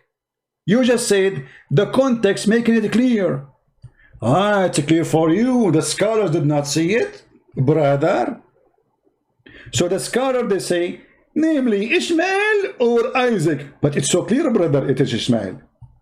I mean, do you see how we're clear to the point? A great scholar like the one who wrote Tafsir al-Jalalain, he did not notice that, but Abbas he noticed, because Abbas he delivered pizza. And by delivering pizza by time, he became a professional in pizzano, explanation for the Quran.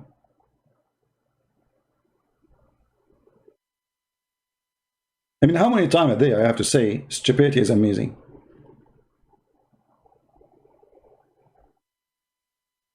So Allah himself, he gives sacrifice. Muhammad will not give sacrifice. Why? They ask him to give sacrifice to prove that he is a prophet and he is a righteous man accepted by God. He refused. That is telling us all the story. Muhammad is a fraud.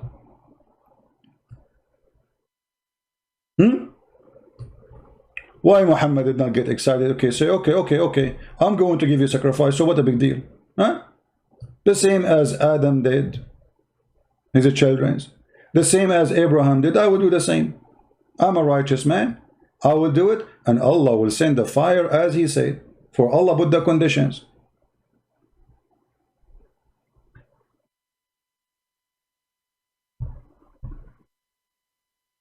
We have 1,200 people listening and not even one single Abdul calling us. Not a single Abdul. Look like we are short of Abdulism.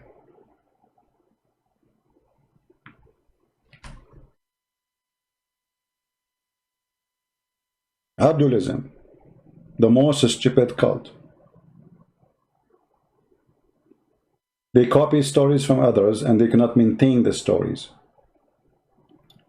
But if we go here, going back to the story of of Abraham, as long Muslim today they're celebrating what they claim that Abraham celebration, which is very funny.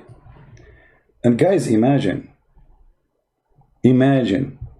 they celebrate this day after going around the Kaaba.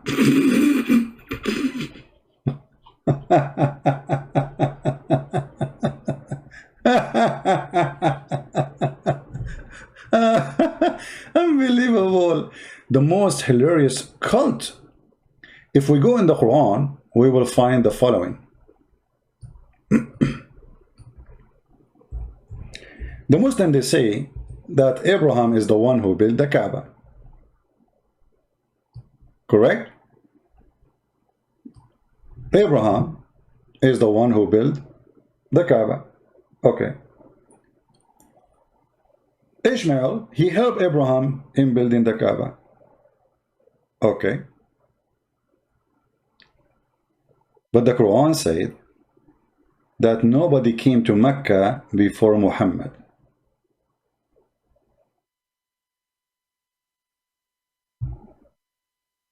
Is that true? Muhammadan.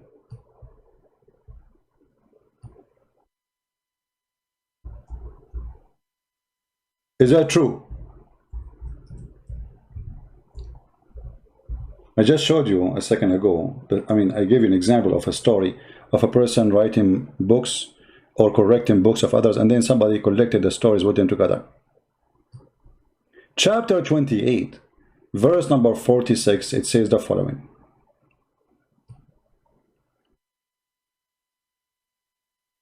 By the way, let us change the translation. Hold on.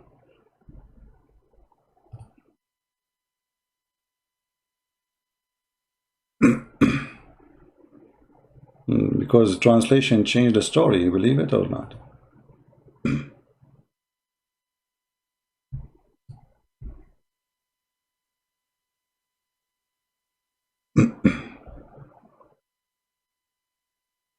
Any story when reading the Quran, you need to go and see all the translations, because you will see that translation change from place to place. In chapter 28, verse number 46 is speaking about the prophet who came to people who never before him a person came, using the same word, مَا أَتَاهُمْ مِنْ نَذِيرٍ مِنْ قَبْلِكَ. And then in chapter 32, it says the same statement. Chapter 34, it says the same statement. Chapter 23, it says the same statement. What that statement mean? Let us take a look. I mean, why the Quran keeps saying the same thing?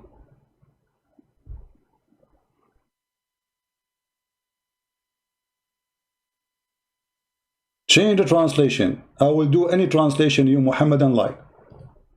What translation you like? This is Muhammad Biktar. Read carefully. And even so we sent not a warner before thee, Muhammad, into the township which is Mecca. Okay, we never send, but they do the same. But the other verse saying that we never send a messenger to this town. So we never send a messenger to any town, but they do humiliate the person.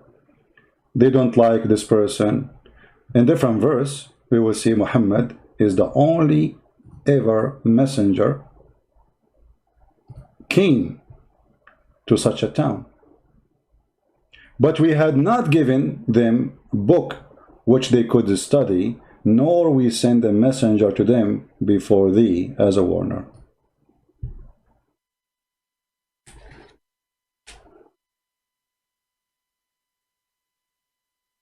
My friend, if you are a Muslim only, you can call me. Don't call me.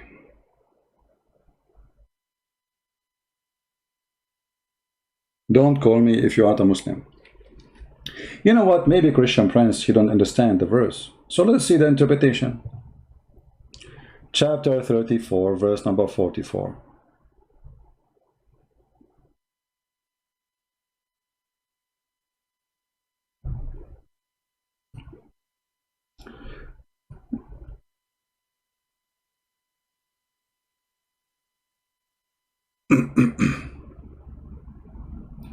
Let us close some browsers. We have too many. Okay.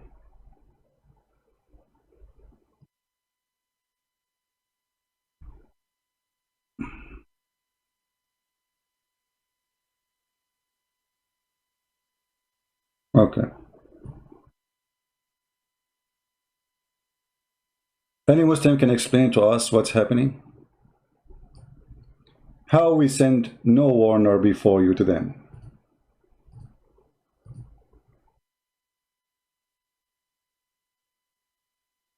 Any Muslim? We never send a warner before you to Mecca. So all the story that Abraham is the one who built the Kaaba, Abraham who established the Hajj, even the Muslim, they have different story about the Hajj. They say that Adam, he did 40 Hajj. Maybe you do not know. Adam, he was landed in Sri Lanka according to Muslims. And this is to prove the roots of Islam. The root of Islam is Indian, Hindu roots. Every Muslim agree that Adam, he landed in India, specifically in Sri Lanka. And then how he went from Sri Lanka all the way to Mecca, nobody can, don't ask me. Because as you know, he have to cross the sea. This is the first man. He don't even have a donkey yet.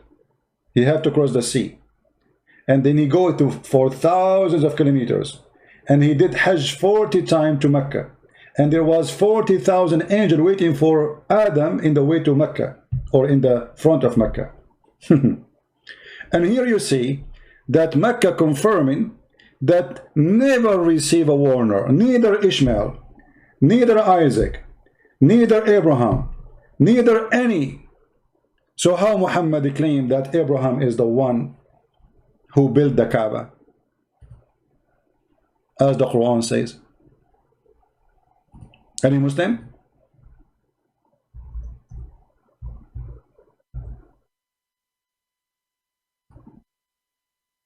Chapter 2, verse 1 to 7, it says, Abraham and Ishmael is the one who raised the foundation of the house.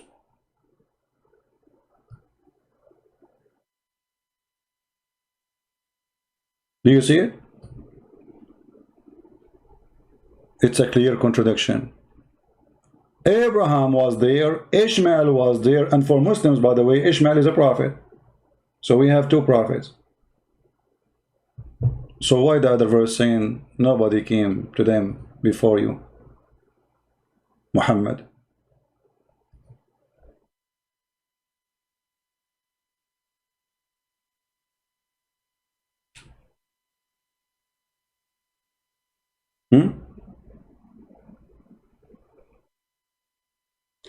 If you go right now, let me show you. If we search in Prophet Google, peace upon him.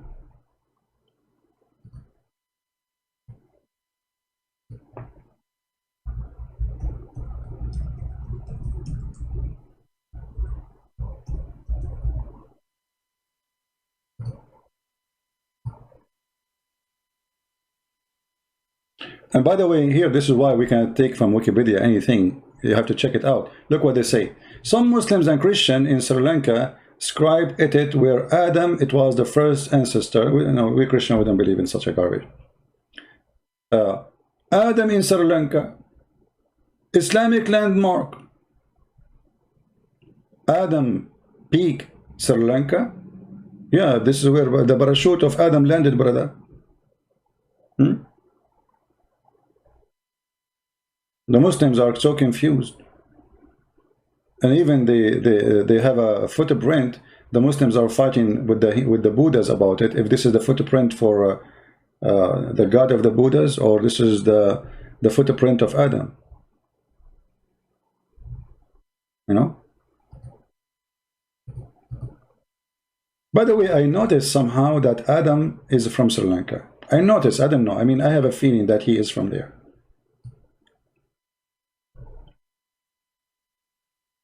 Look what the Muslim website says. This is footprint measuring 5.7 by 2.6 is believed to be the footprint of a prophet Adam. But this is a place for the Buddhas. The Muslims, as usual, they try to hijack anything.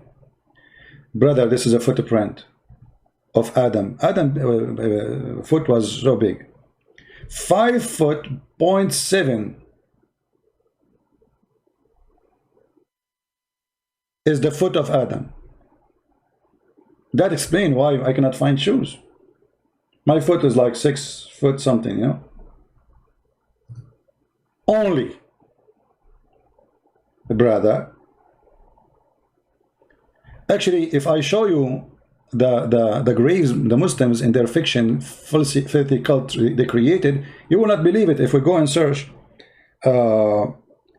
Prophet Noah tomb, let us see what we will find. Oh boy. If a Christian prince here, he would say if.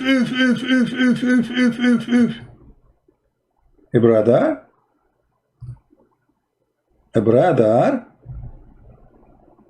I mean, Islamic religion is full of true stories. Let me show you.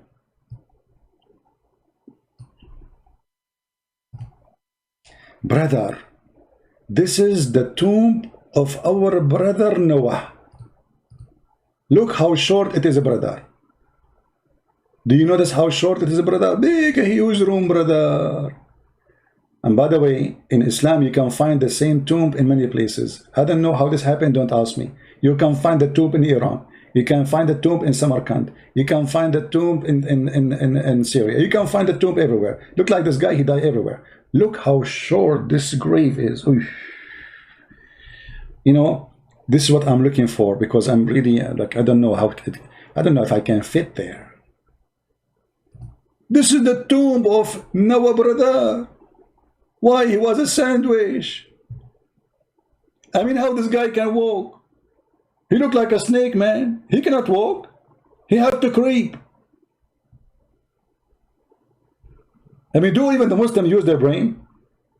How a person, he is so tall like this, he can walk?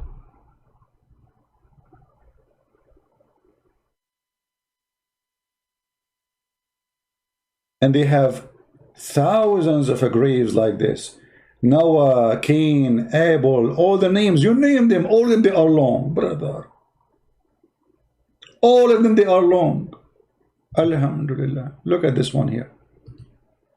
It looked like a pipeline between Russia and Ukraine. This is small. What happened? I think this guy was short. I think he was not eating good. I mean, come on. There's no way he was eating good. I think in his time, this is explained that there was some hunger and suffering in his time. Look at this another grave. Look at this one. This is shorter. This is like at least, I don't know how far he is taking this picture from. I mean, where do you get those graves from? Look at this one. Prophet Daniel. If. This is a Prophet Daniel. The Muslims, they have a tomb for a Prophet Daniel. They found it. And look how tall Daniel is.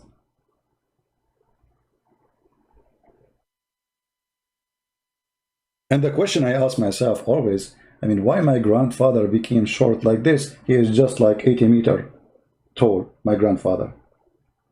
I mean, what happened? Why he is not like his grandfather?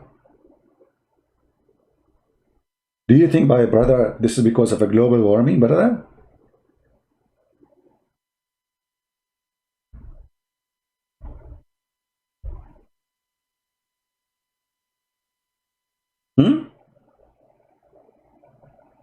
I want to take you all in a trip to those graves so we can take selfie together. Look at this one, look. Oh boy. This is in Uzbekistan. This is in Uzbekistan. Okay. Alhamdulillah. Islam is not, there's no fictions and garbage. Islam is the religion of fictions. From the beginning to the end. And look, this guy is taking selfie now. Alhamdulillah. Alhamdulillah. And then by time, the Muslim, they start shrinking the size of the graves. So here we see a smaller size. Like what happened? Because now here he is short in vitamin. This guy is just like maybe 15 meters tall.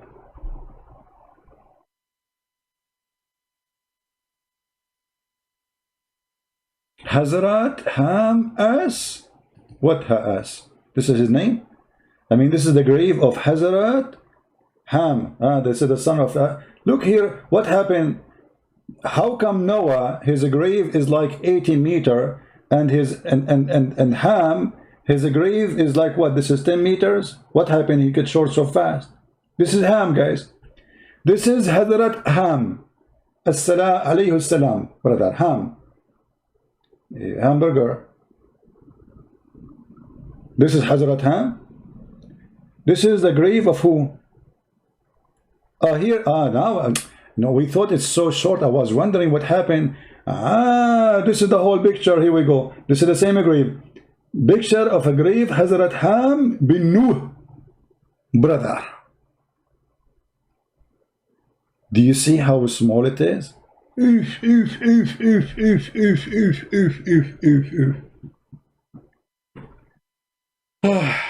Look at this one here. I'm getting dizzy here. This guy is going with his camera and he keep recording like walking down the street inside the grave, la la la la la la. Keep walking, record, brother. It's endless. 210 foot long, brother. Where is that? Prophet Imran. Guess this is the grave of who? Guess, guys. This is the grave of who?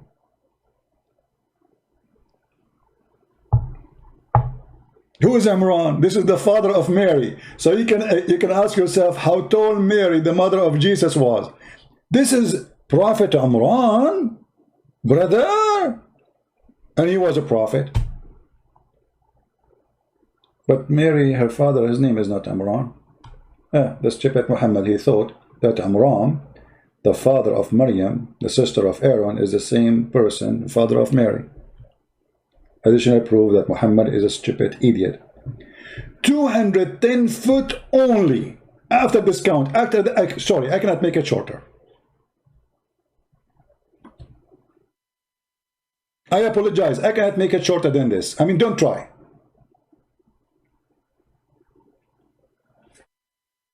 If we call Zakir Naik now and we ask him about how this has happened, as long as there's nobody, not a single Muslim, 1,300 people watching and not a single Muslim on a call, I will log off Skype. I'm getting nothing but text from Christians. We say no Christians. All right, we are out of Skype. Well, Skype was open almost for 2 hours and not a single Quran Muslim. If we call Zakir Naik about why the tomb of Imran is so big like this. He's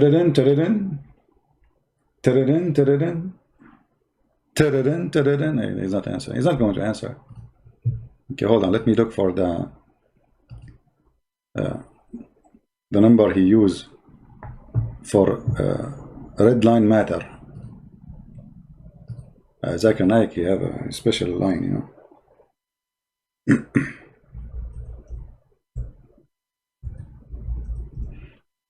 Where is the number?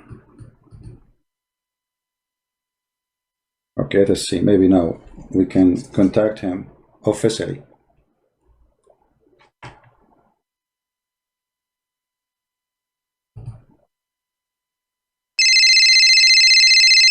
See, he have an old cell phone, he hide it.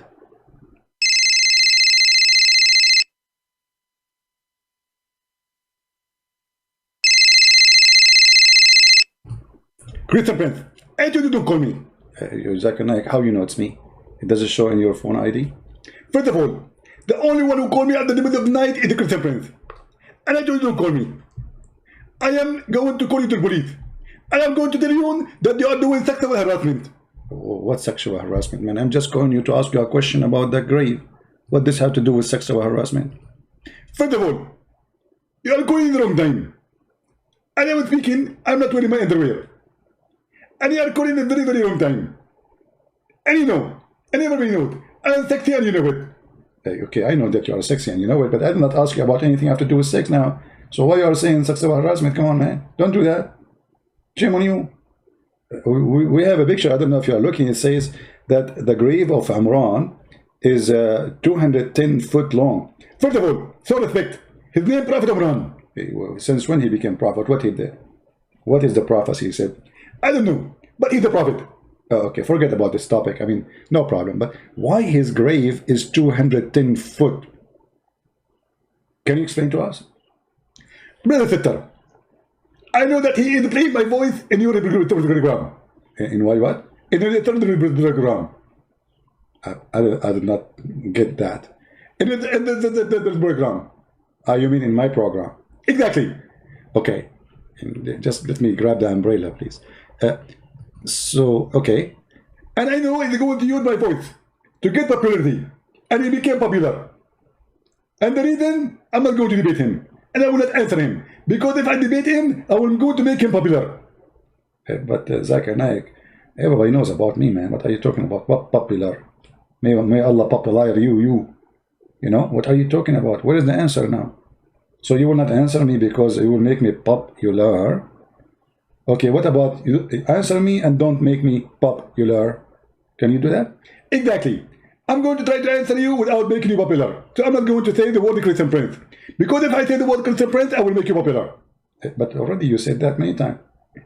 I'm not going to say Christian Prince anymore. I promise you. Because each time I say the word Christian Prince, you get more viewer.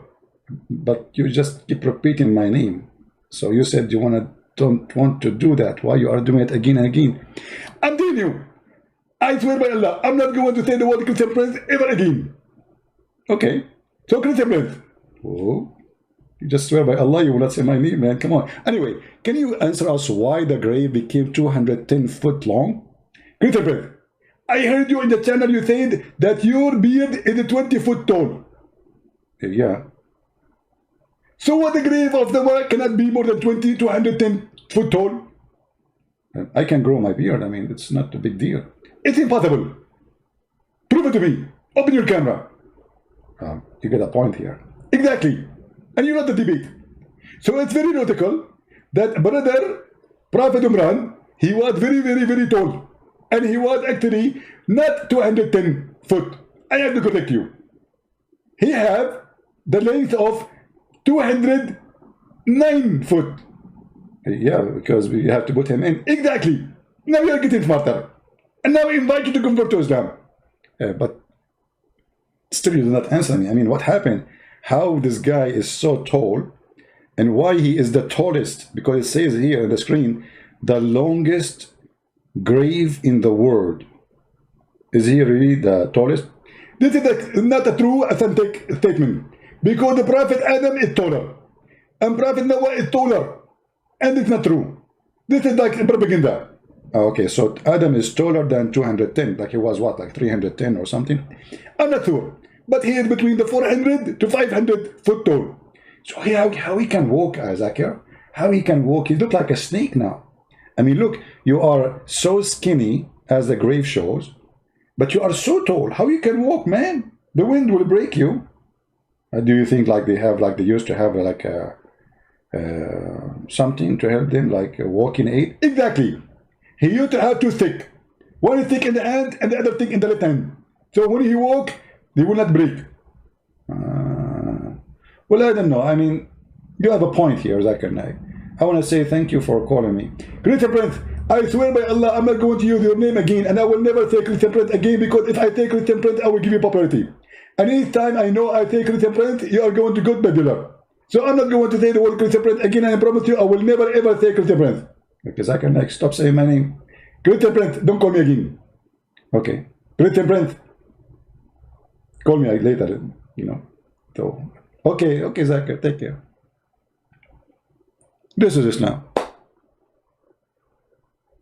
This is Islam.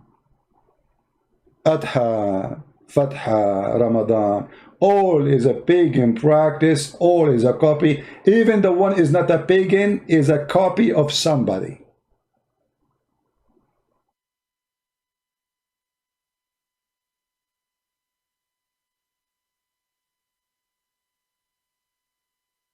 Any Abdul?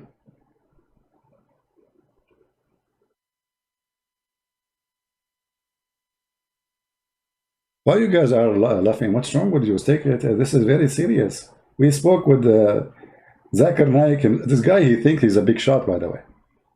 He think I use his voice and his answers because they are hilarious, stupid, funny. That's why I use him. I don't use others, because I cannot find. This guy is like a goat. You know, he repeats things, but he don't know what he's talking about.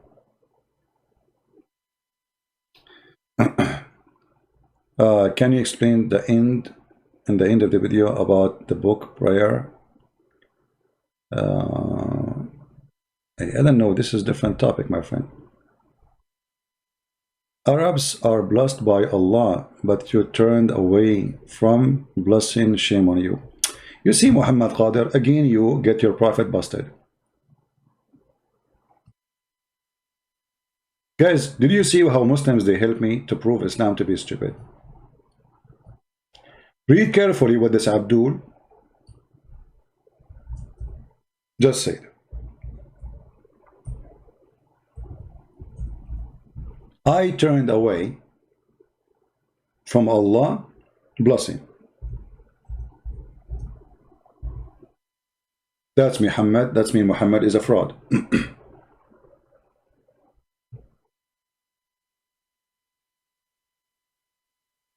For the Quran said in chapter 4 verse number 88,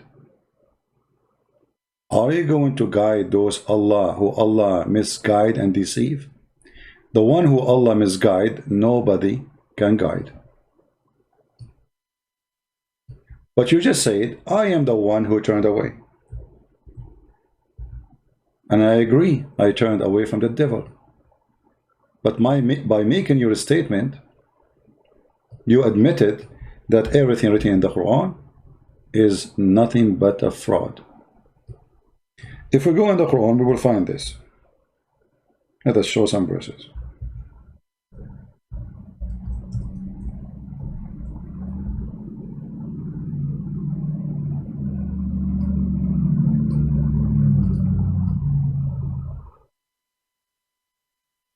chapter 4, verse number 88, one of them.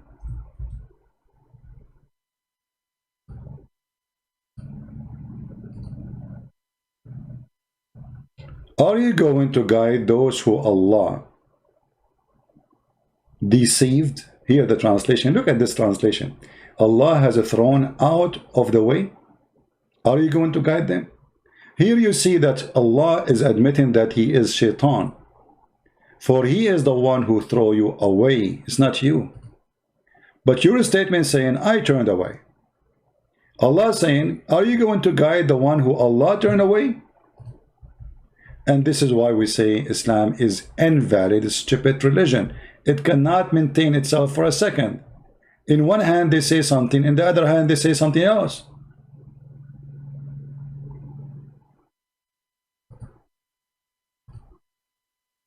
How come Muslims, they say statements is opposing Islam? The answer is very simple. Garbage in, garbage out. They do not know their book. They do not even know what Islam is about. They defend without knowing. This is why we see someone like Abbas, he say, oh, I was not knowing what the context. You just admitted, I turned away. But Allah, he says no. Do you want to guide him whom Allah has made go astray? Who made me go astray? Allah. And this is what we mentioned about Al-Qadr in Islam. Islam is a stupid cult. It is Allah who guide. It's Allah who make astray. It's Allah who make you a Muslim. It's Allah who make you a Christian. It's Allah who make you a fornicator. It's Allah who make you a criminal. It's Allah. The biggest criminal is Allah, the devil. What Jesus said. Who is the father of all lies? Christians, answer me. Who is the father of all lies?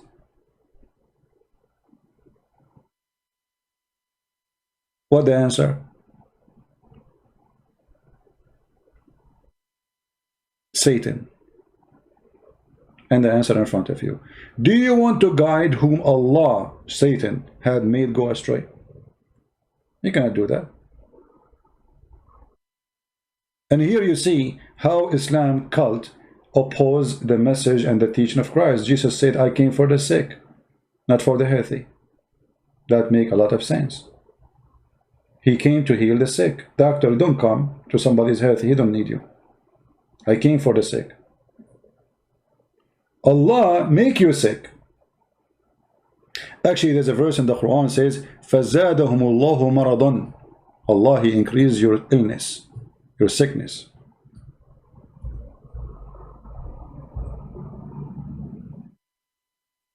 Do you see it?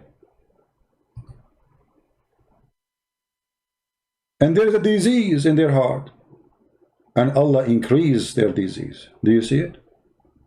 The devil. It is 180 degrees the opposite of the direction of Christ. Islam is of the devil. Somebody saying, why in Saudi Arabia is still Muslim? My friend, if a woman, she wears shoes in Saudi Arabia without socks, they are arresting her. There's no freedom. Give a freedom in order to know who is really a Muslim, who is not. Give a freedom to people. No freedom, you do not know. Freedom. Freedom will tell you who is a gay, who is a lesbian. Freedom will tell you who like to fornicate, who don't like. Freedom tell you who can do drugs, who will not do drugs. Give a freedom. Do you understand? If no freedom, no choice, then how we can say they are Muslims? According to a doctor, and I made a video about it many years ago, from Saudi Arabia, a Muslim woman, she said 45% of the population of the city of Jeddah are homosexual. And they have even relationship with their own family member. 45%. Not 5%, not 10%. Just give a freedom.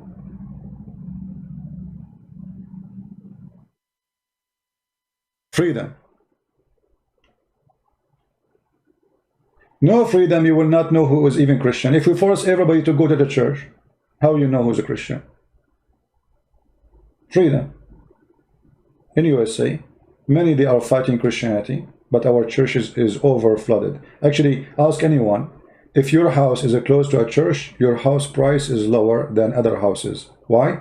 Because it's very crowded in Saturday and Sunday and Friday and even Wednesday. Like Wednesday they do Bible study for women, or Thursday. When the weekend come, there's no space for cars. They park their cars all over because the parking spot of the church will not fit. Freedom. Freedom will tell you really who is a Muslim, who's not. When you live in Pakistan, who dare not to go to pray? Just yesterday, they killed the guy who insulted Allah in the court. They took him to court. Imagine, they are taking him to court for what? For blasphemy against God, which is Allah in this case.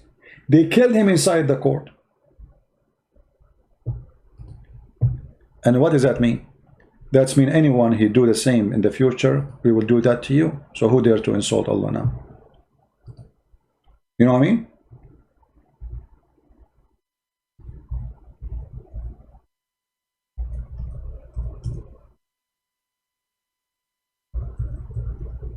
Let me see if I can find any news.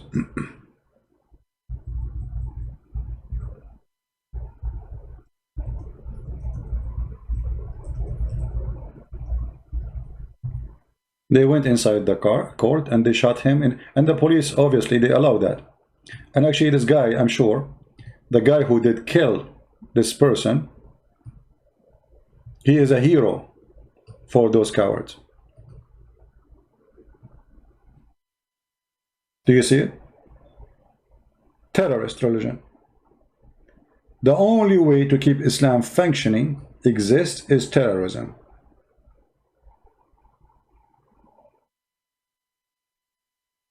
The followers are the same as the Prophet, who he said, I've been victorious by terror from a distance of 1 month journey.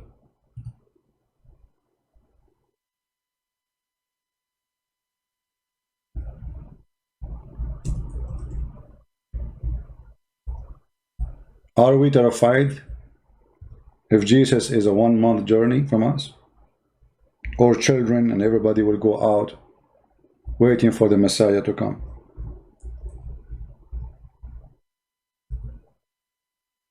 What kind of a man? He say, I've been victorious by terror from a distance of 1 month journey. See, all of those are authentic statement of Muhammad. 1 month journey.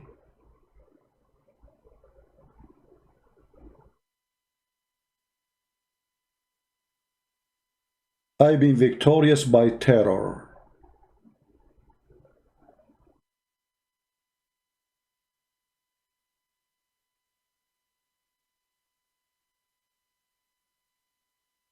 Muhammad here is counting. Allah made me victorious by terror, by frightening my enemy from a distance of 1 month journey. The earth was made for me. See, he want to take over the earth.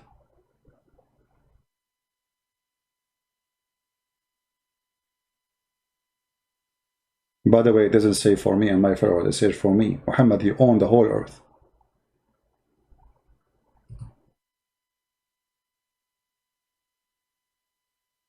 His name is Muhammad Zico, but we logged off Skype right now. And actually, okay, let us do that. We will take one Muhammadan, as long as there's somebody wanna call. But I'm afraid after I go, he will not call.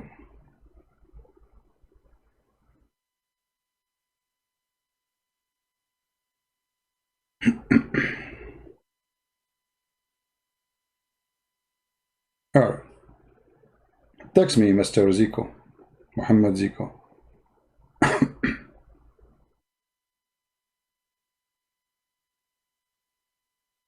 I will give you 3 minutes to text me. If you don't, that means you are playing games.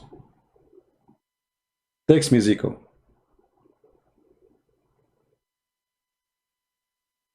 Mostly he heard that I logged off Skype, and now he claimed he wanna call me. But I don't think he will call. Muslims, they knew their size. They don't call. Muslims are afraid from me from the distance of 1 month journey, not because I'm a terrorist, but because I have a brain bigger than their God, a month journey bigger. Where are you, Zico? We are waiting.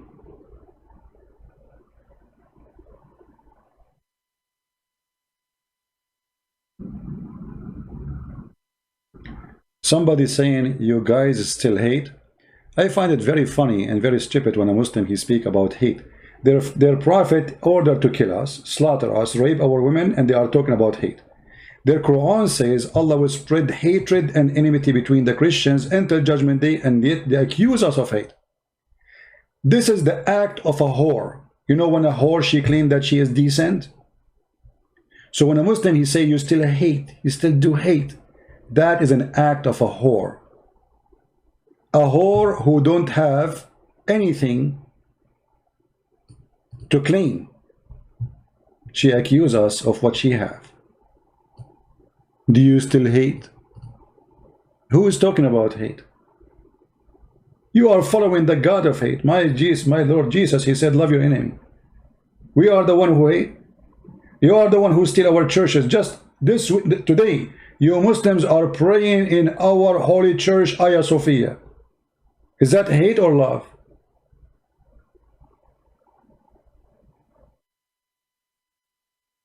But it's not their fault. Muslims, they use the liberals. Liberals, they use the Muslims, and the propaganda and the agenda is one, the devil. This is why they partner together. You will notice that there is an amazing partnership between liberals and Muslims. But Muslims want to kill gays and lesbians. Muslims want to kill anyone who is not a Muslim. How liberals, how the feminists, how the gay, how the LGBT, whatever they call themselves, they assign side by side with Muslims? Doesn't make sense. No, it makes sense.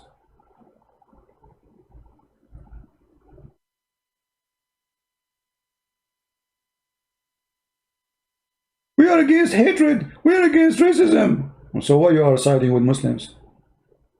This is the Quran. They believe that Allah will spread hatred and enmity between the Christians.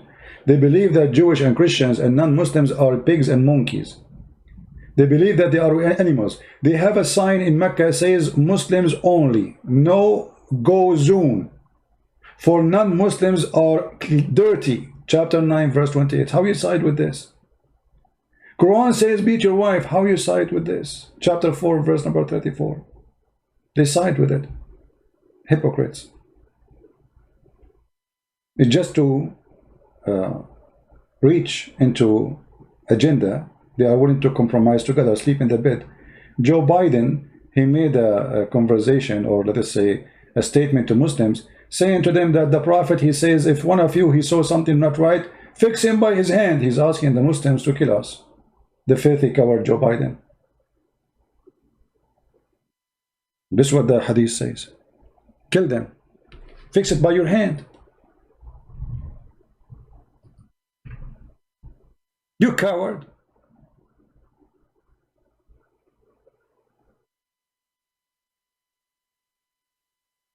He is asking every single Muslim to kill the American. Because you just said fix it by your hand. And what is fixing by your hand? All Islam is about anyone who don't worship Allah, we have to fix it by our hand. That's why the Muhammad says, I've been victorious by terror. He is fixing it by his hand.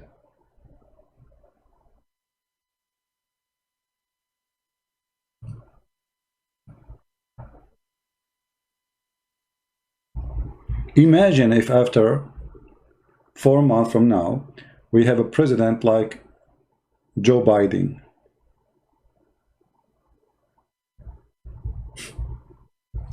And by the way,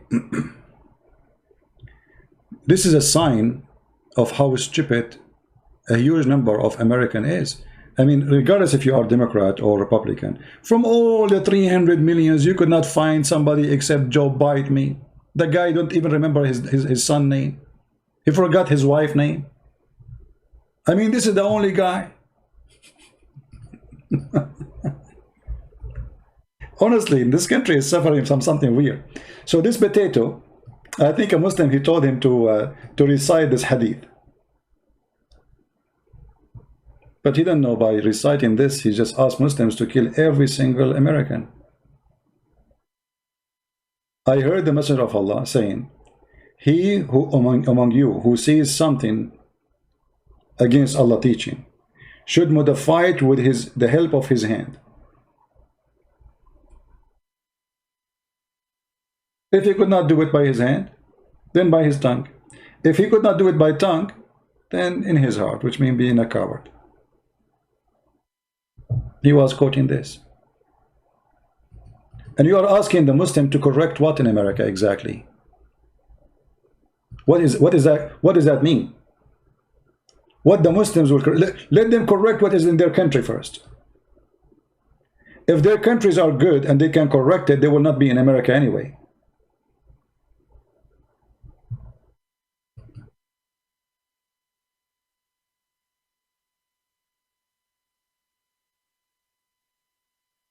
If I think Biden will win, will be against Christians, my friend, the Democratic Party is Antichrist party. Doesn't matter who wins. If you are a Christian, and actually even if you are a Muslim who they claim to believe in God, you see here the hypocrisy. Muslim, they claim that they follow Muhammad and they obey Muhammad. How you vote for somebody who supports gays and lesbian and homosexuality, abortion? Do you notice the hypocrisy of this cult Islam? Hypocrites. This is what the Democrats stand for. Everyone knows that. It's not a secret. The one who is against abortion is the Christians.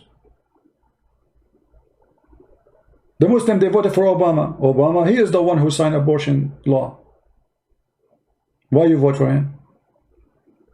He's an ex-Muslim. How you vote for him? Right? If you are a Christian, you should not ever consider the Democratic Party. You see, I don't support the Republican because they are the best. But, I mean, we have, let us say, two ugly. One of them is better than the other one. But the Republican full of garbage too. But we cannot compare. So if you are a Christian, like if you claim to be a Catholic, how you are a Catholic and you vote for Democrat? How dare you? Is that what the church teach you? Did the church say to you, support those who do abortion, killing babies? How you can be a Protestant and you vote for Democrat? How you can be Orthodox and you vote for Democrat? How you can be Christian in any way, any sect you imagine, and you vote for Democrat? Those who vote for Democrat, they betray Jesus. They are fake Christians.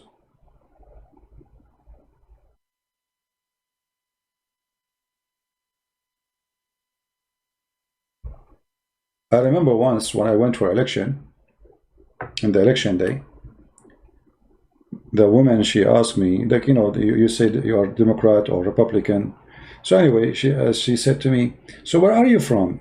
I said, I'm an Arab. She said, oh, usually they vote for Democrat. I said, I'm not stupid. You should see what happened to her face. She was Democrat. She said, usually they vote for Democrat. You know, when you come to USA, they tell you, the immigrant, you should vote for Democrat, you know, because Democrat is the one who support giving you papers easy, citizenship easy. I don't want that, actually. We don't want to get papers easy. We want the good citizen to come to this country. I don't want it to happen to me. I don't want it to happen to anyone. Those people, they are out of their mind just to take over and control the country. They don't care for borders. Drugs is coming, cartel is coming, weapon is coming, kidnapping. If you go and see all the borders with Mexico, this is the worst place to live. Mexican people are wonderful people, but we cannot deny that there's a lot of criminals there too. Nobody can deny that. In some areas in Mexico, the cartel are the one in control. Not the government. Government, they have no even one single police there. This is what they want for us. They want us to be the same as Pakistan. We have a Muslim. Okay. Hello? Hello? Hello? Yes, Mr. Ibrahim. How are you? Yeah. I'm talking to Mr. Peace. Is it Mr. Peace? Yes, I am with you, my friend. You are live on air. What do you like to say to us? Go ahead. It's good that I'm able to speak with you today.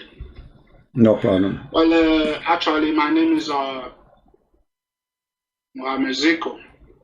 Oh, you are Zico? Okay, Mr. Zico. So what do you like to say to us? Yeah, I'm originally from Ghana. Migrated to France. I'm here in France. All right. I watch your program day in, day out with my family.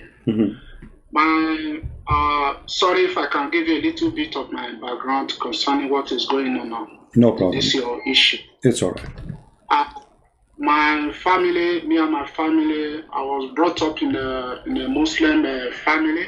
My parents, they are all really religious concerning this Muslim issue. All right. Well, when I came to France, that is where I hook up with your program, start to see difference. So very luckily, I traveled home back to Ghana. That was last year. When I was at home, I opened your Skype, your program, hook up with your program. Because I want my parents to join me with the program. Okay. So very lucky you were on air. We were watching you because they understand English. I was so happy. And as the program was going on, my father was asking me to shut it down, say, no, Daddy, you just need to listen. Because I don't want to be the one that will leave the family and deny the religion. I know it will be very tough for me, but I just wanted to understand what I'm cooking in my mind. Because your program has really done a lot in my life. So because of that, I want them to be aware of it, and I want them to know the path I'm taking. So eventually, my mother listened, but my father didn't want to listen to your program. So after some time, beginning to see my mother, he will come to me, he will say, I want to listen to that. Anytime so there, let me know. True, my mother started listening to your program. And from there, he started convincing my dad. Do you believe last year, Ramadan, we didn't do it because of your program?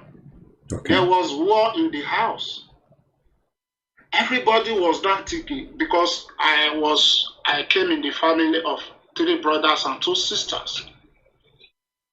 And that Ramadan period, everyone was at home, thinking we are going to celebrate Ramadan.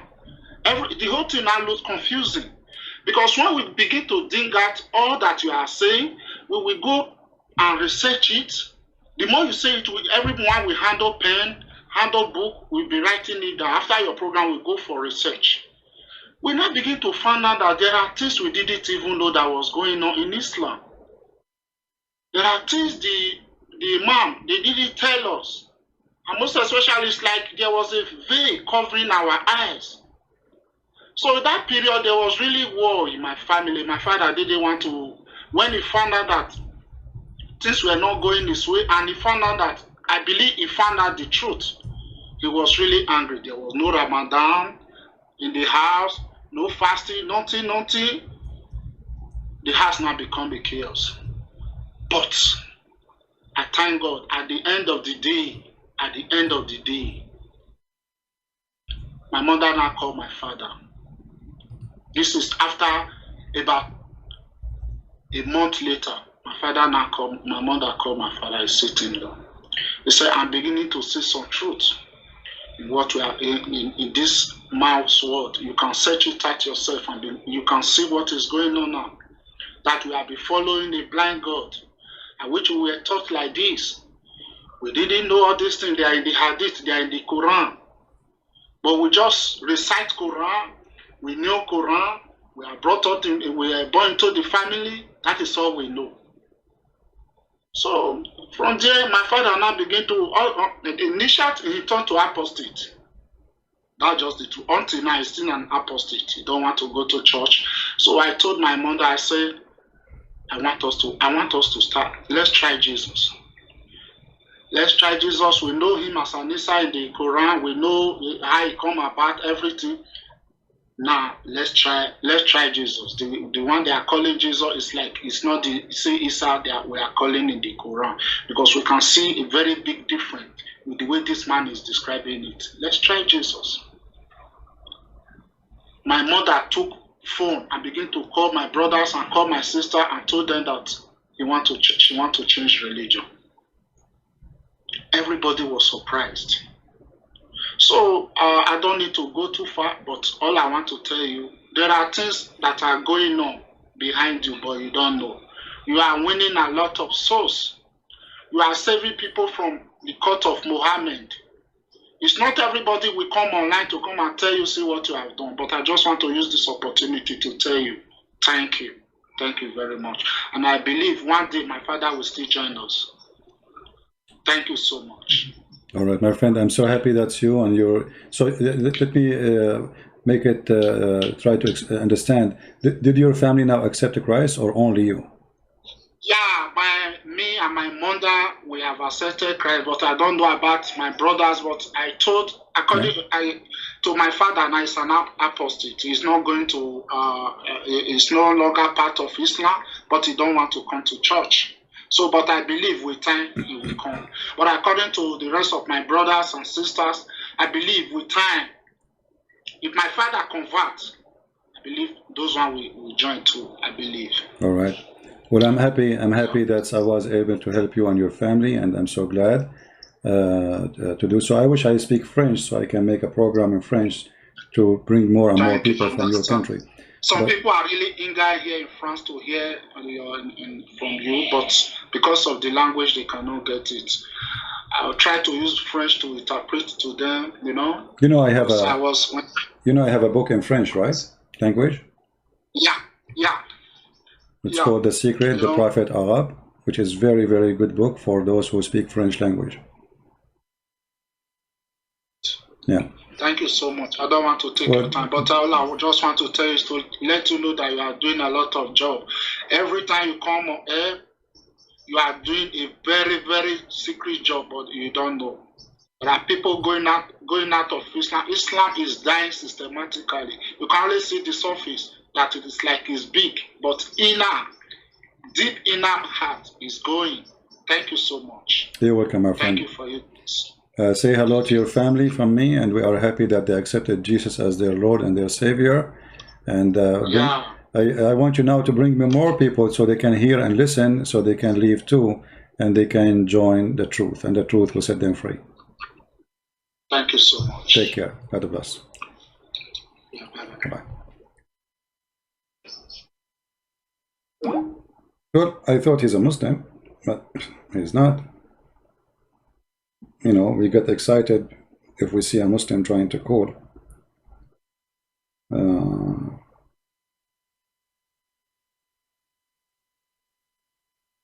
I'm so happy. You see what, you know, like you don't know who is listening. You don't know who is changing. You don't know who is accepting the Messiah. We do our work. And the Lord, He opened the heart of people after we showed them the truth. And the truth will set them free. You see, the truth will set you free. The truth is the Messiah. But doesn't mean the truth is not every truth around us. Every truth around us will make us people who have eyes to see. The truth, my friend. Some people don't want to see the truth because the truth can hurt them. They are used to something. You know, I wake up in the morning, I do prayer to the moon god, bow down, thinking that he is the true God all my life. And then you are showing me that the Quran is stupid and Muhammad is a fraud. That hurt. That will make me angry. But it is the truth. The truth will set you free. So I want to say thank you all for being here. We have 1,200 people listening right now. but I wish we can continue. Leave a comment in the text down there, not in the chat later, about what you heard, if you are a Muslim, and ask yourself, if you are a Muslim, why the scholars don't call Christian Prince and get him busted live on air. If our brother here, Zico, I thought he's a Muslim because his name is Muhammad Zico, I thought. So if he can call me, they can call me. My Skype is open. I never heard this person before. I don't know about him. So they can call me. My Skype is open for anyone. Why they don't call me to save you? Because they notice that a lot of people leave in Islam because of what I do. So why they don't call me? The answer is very simple. They knew they cannot make it. They will call somebody they can play games with him. They will debate somebody who cannot debate them only. Or let us say a person who don't have the knowledge, neither the skills. Because, by the way, debating Muslim need the skills. Why? It's like doing skiing when you debate a Muslim.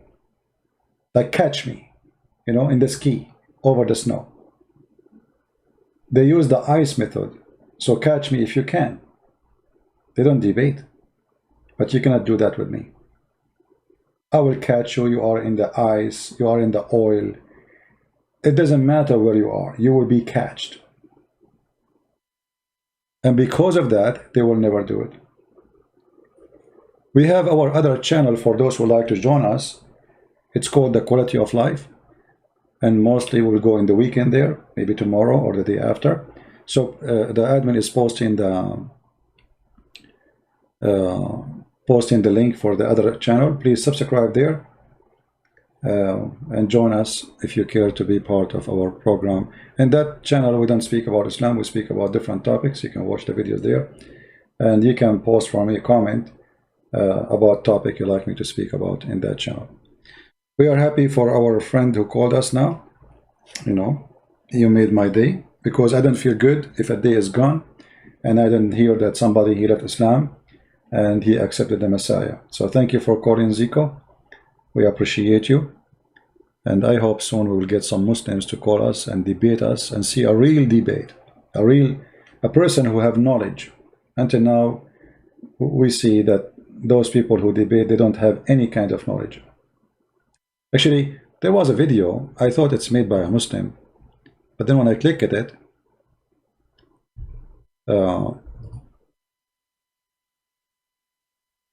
because the title was saying a Christian Prince exposing Christian Prince lies. You know, I thought the video is made by a Muslim, you know, but this is what happened. This is why they don't want to call, because what they claim, even the one who of them, he get excited, he think I'm lying, he find himself not accurate. It was the opposite. Hello, my friend, how are you? Hello. Hello. Talk. Yeah, just like how you didn't pick up my call. Well, we took your call first time, you did not answer, so we thought maybe you are joking. So what do you want to say to us, Mr. Farouz? So let me first expose your lies, okay? Okay. You are using fake hadith. Which one is fake hadith? Which one? No, which one is fake hadith? Please, if you don't mind, help me. Which one of the hadith I use it was fake?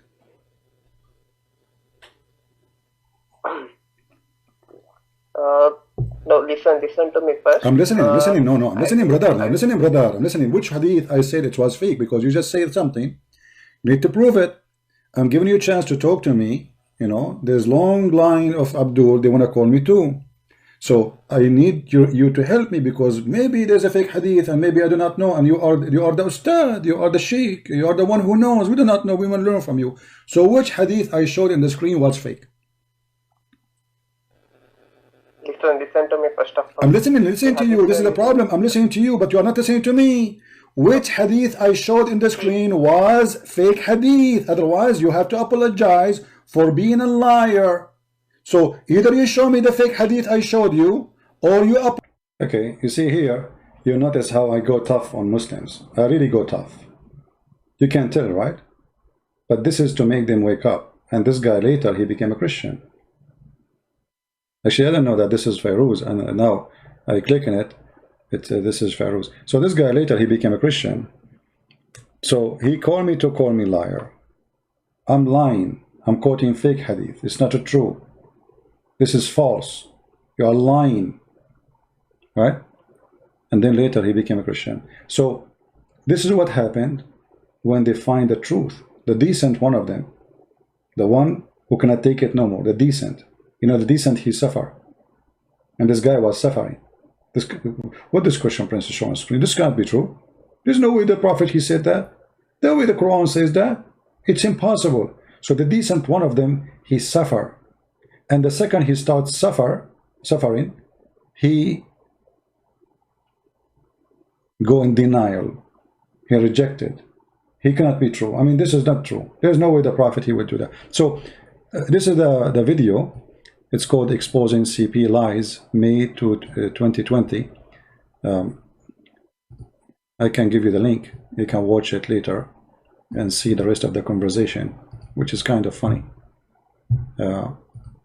But we go tough on Muslims not because we are against them. We are trying to help you. I'm a person who stands firmly with the truth. I don't take a side. I don't care if you are my brother from my family, my cousin from my blood, or you are from Pakistan.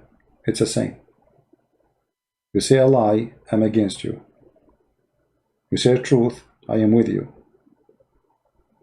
A Muslim who defends Muhammad by saying truth, I respect him. But I never met one. I never met one. You remember the debate we have between Sam Shamoun and the guy from Pakistan? Or from India? Doctor, whatever his name. Everything he said from the beginning to the end is a lie. I got him busted in 2 seconds. And we made a video about it. So Muslims always, they try their best. And the only way their best work, if you do the format of debate like the one David Wood he do. We're 15 minutes for this guy, 15 minutes. This is useless. The real debate is what you hear. He talk, I talk. Get me busted right now. What they say? Otherwise, if I give him 10 minutes, he will say blah, blah, blah, blah, blah, blah. And now I will say blah, blah, blah, blah, blah. And then nobody corner anyone. Never do this kind of debate. For this is not a debate. This is two people reading their preset or pre-statement written a week before the debate. This is why they want to set a time. Set a time. Why? Because none of them is a scholar. None of them he know what he's talking about. Set a time. So we can go and print all the reference we want to speak about from the internet. A person who have knowledge, he go live, call me. Now, I don't know even what you will say. We did not set time. We did not set topic.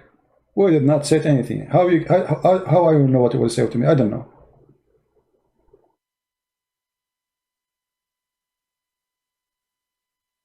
They set time and they set a topic, and when you give them the topic, they don't talk about the topic.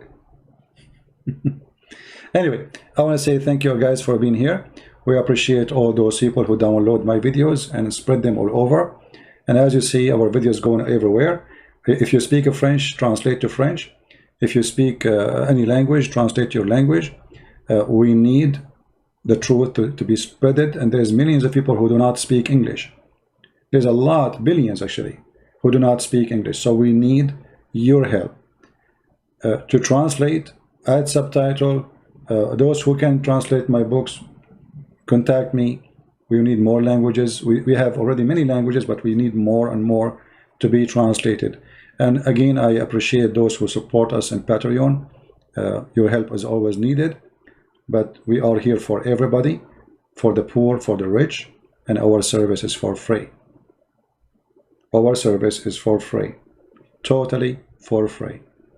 The Lord loves those who give, and we give. We give our life, we give our knowledge, and we share the truth, which we earn from the Lord. The Lord, he says, for free you took, for free you give. And this is why what I do is for free, for everybody. I want to say thank you again. May the Lord bless you.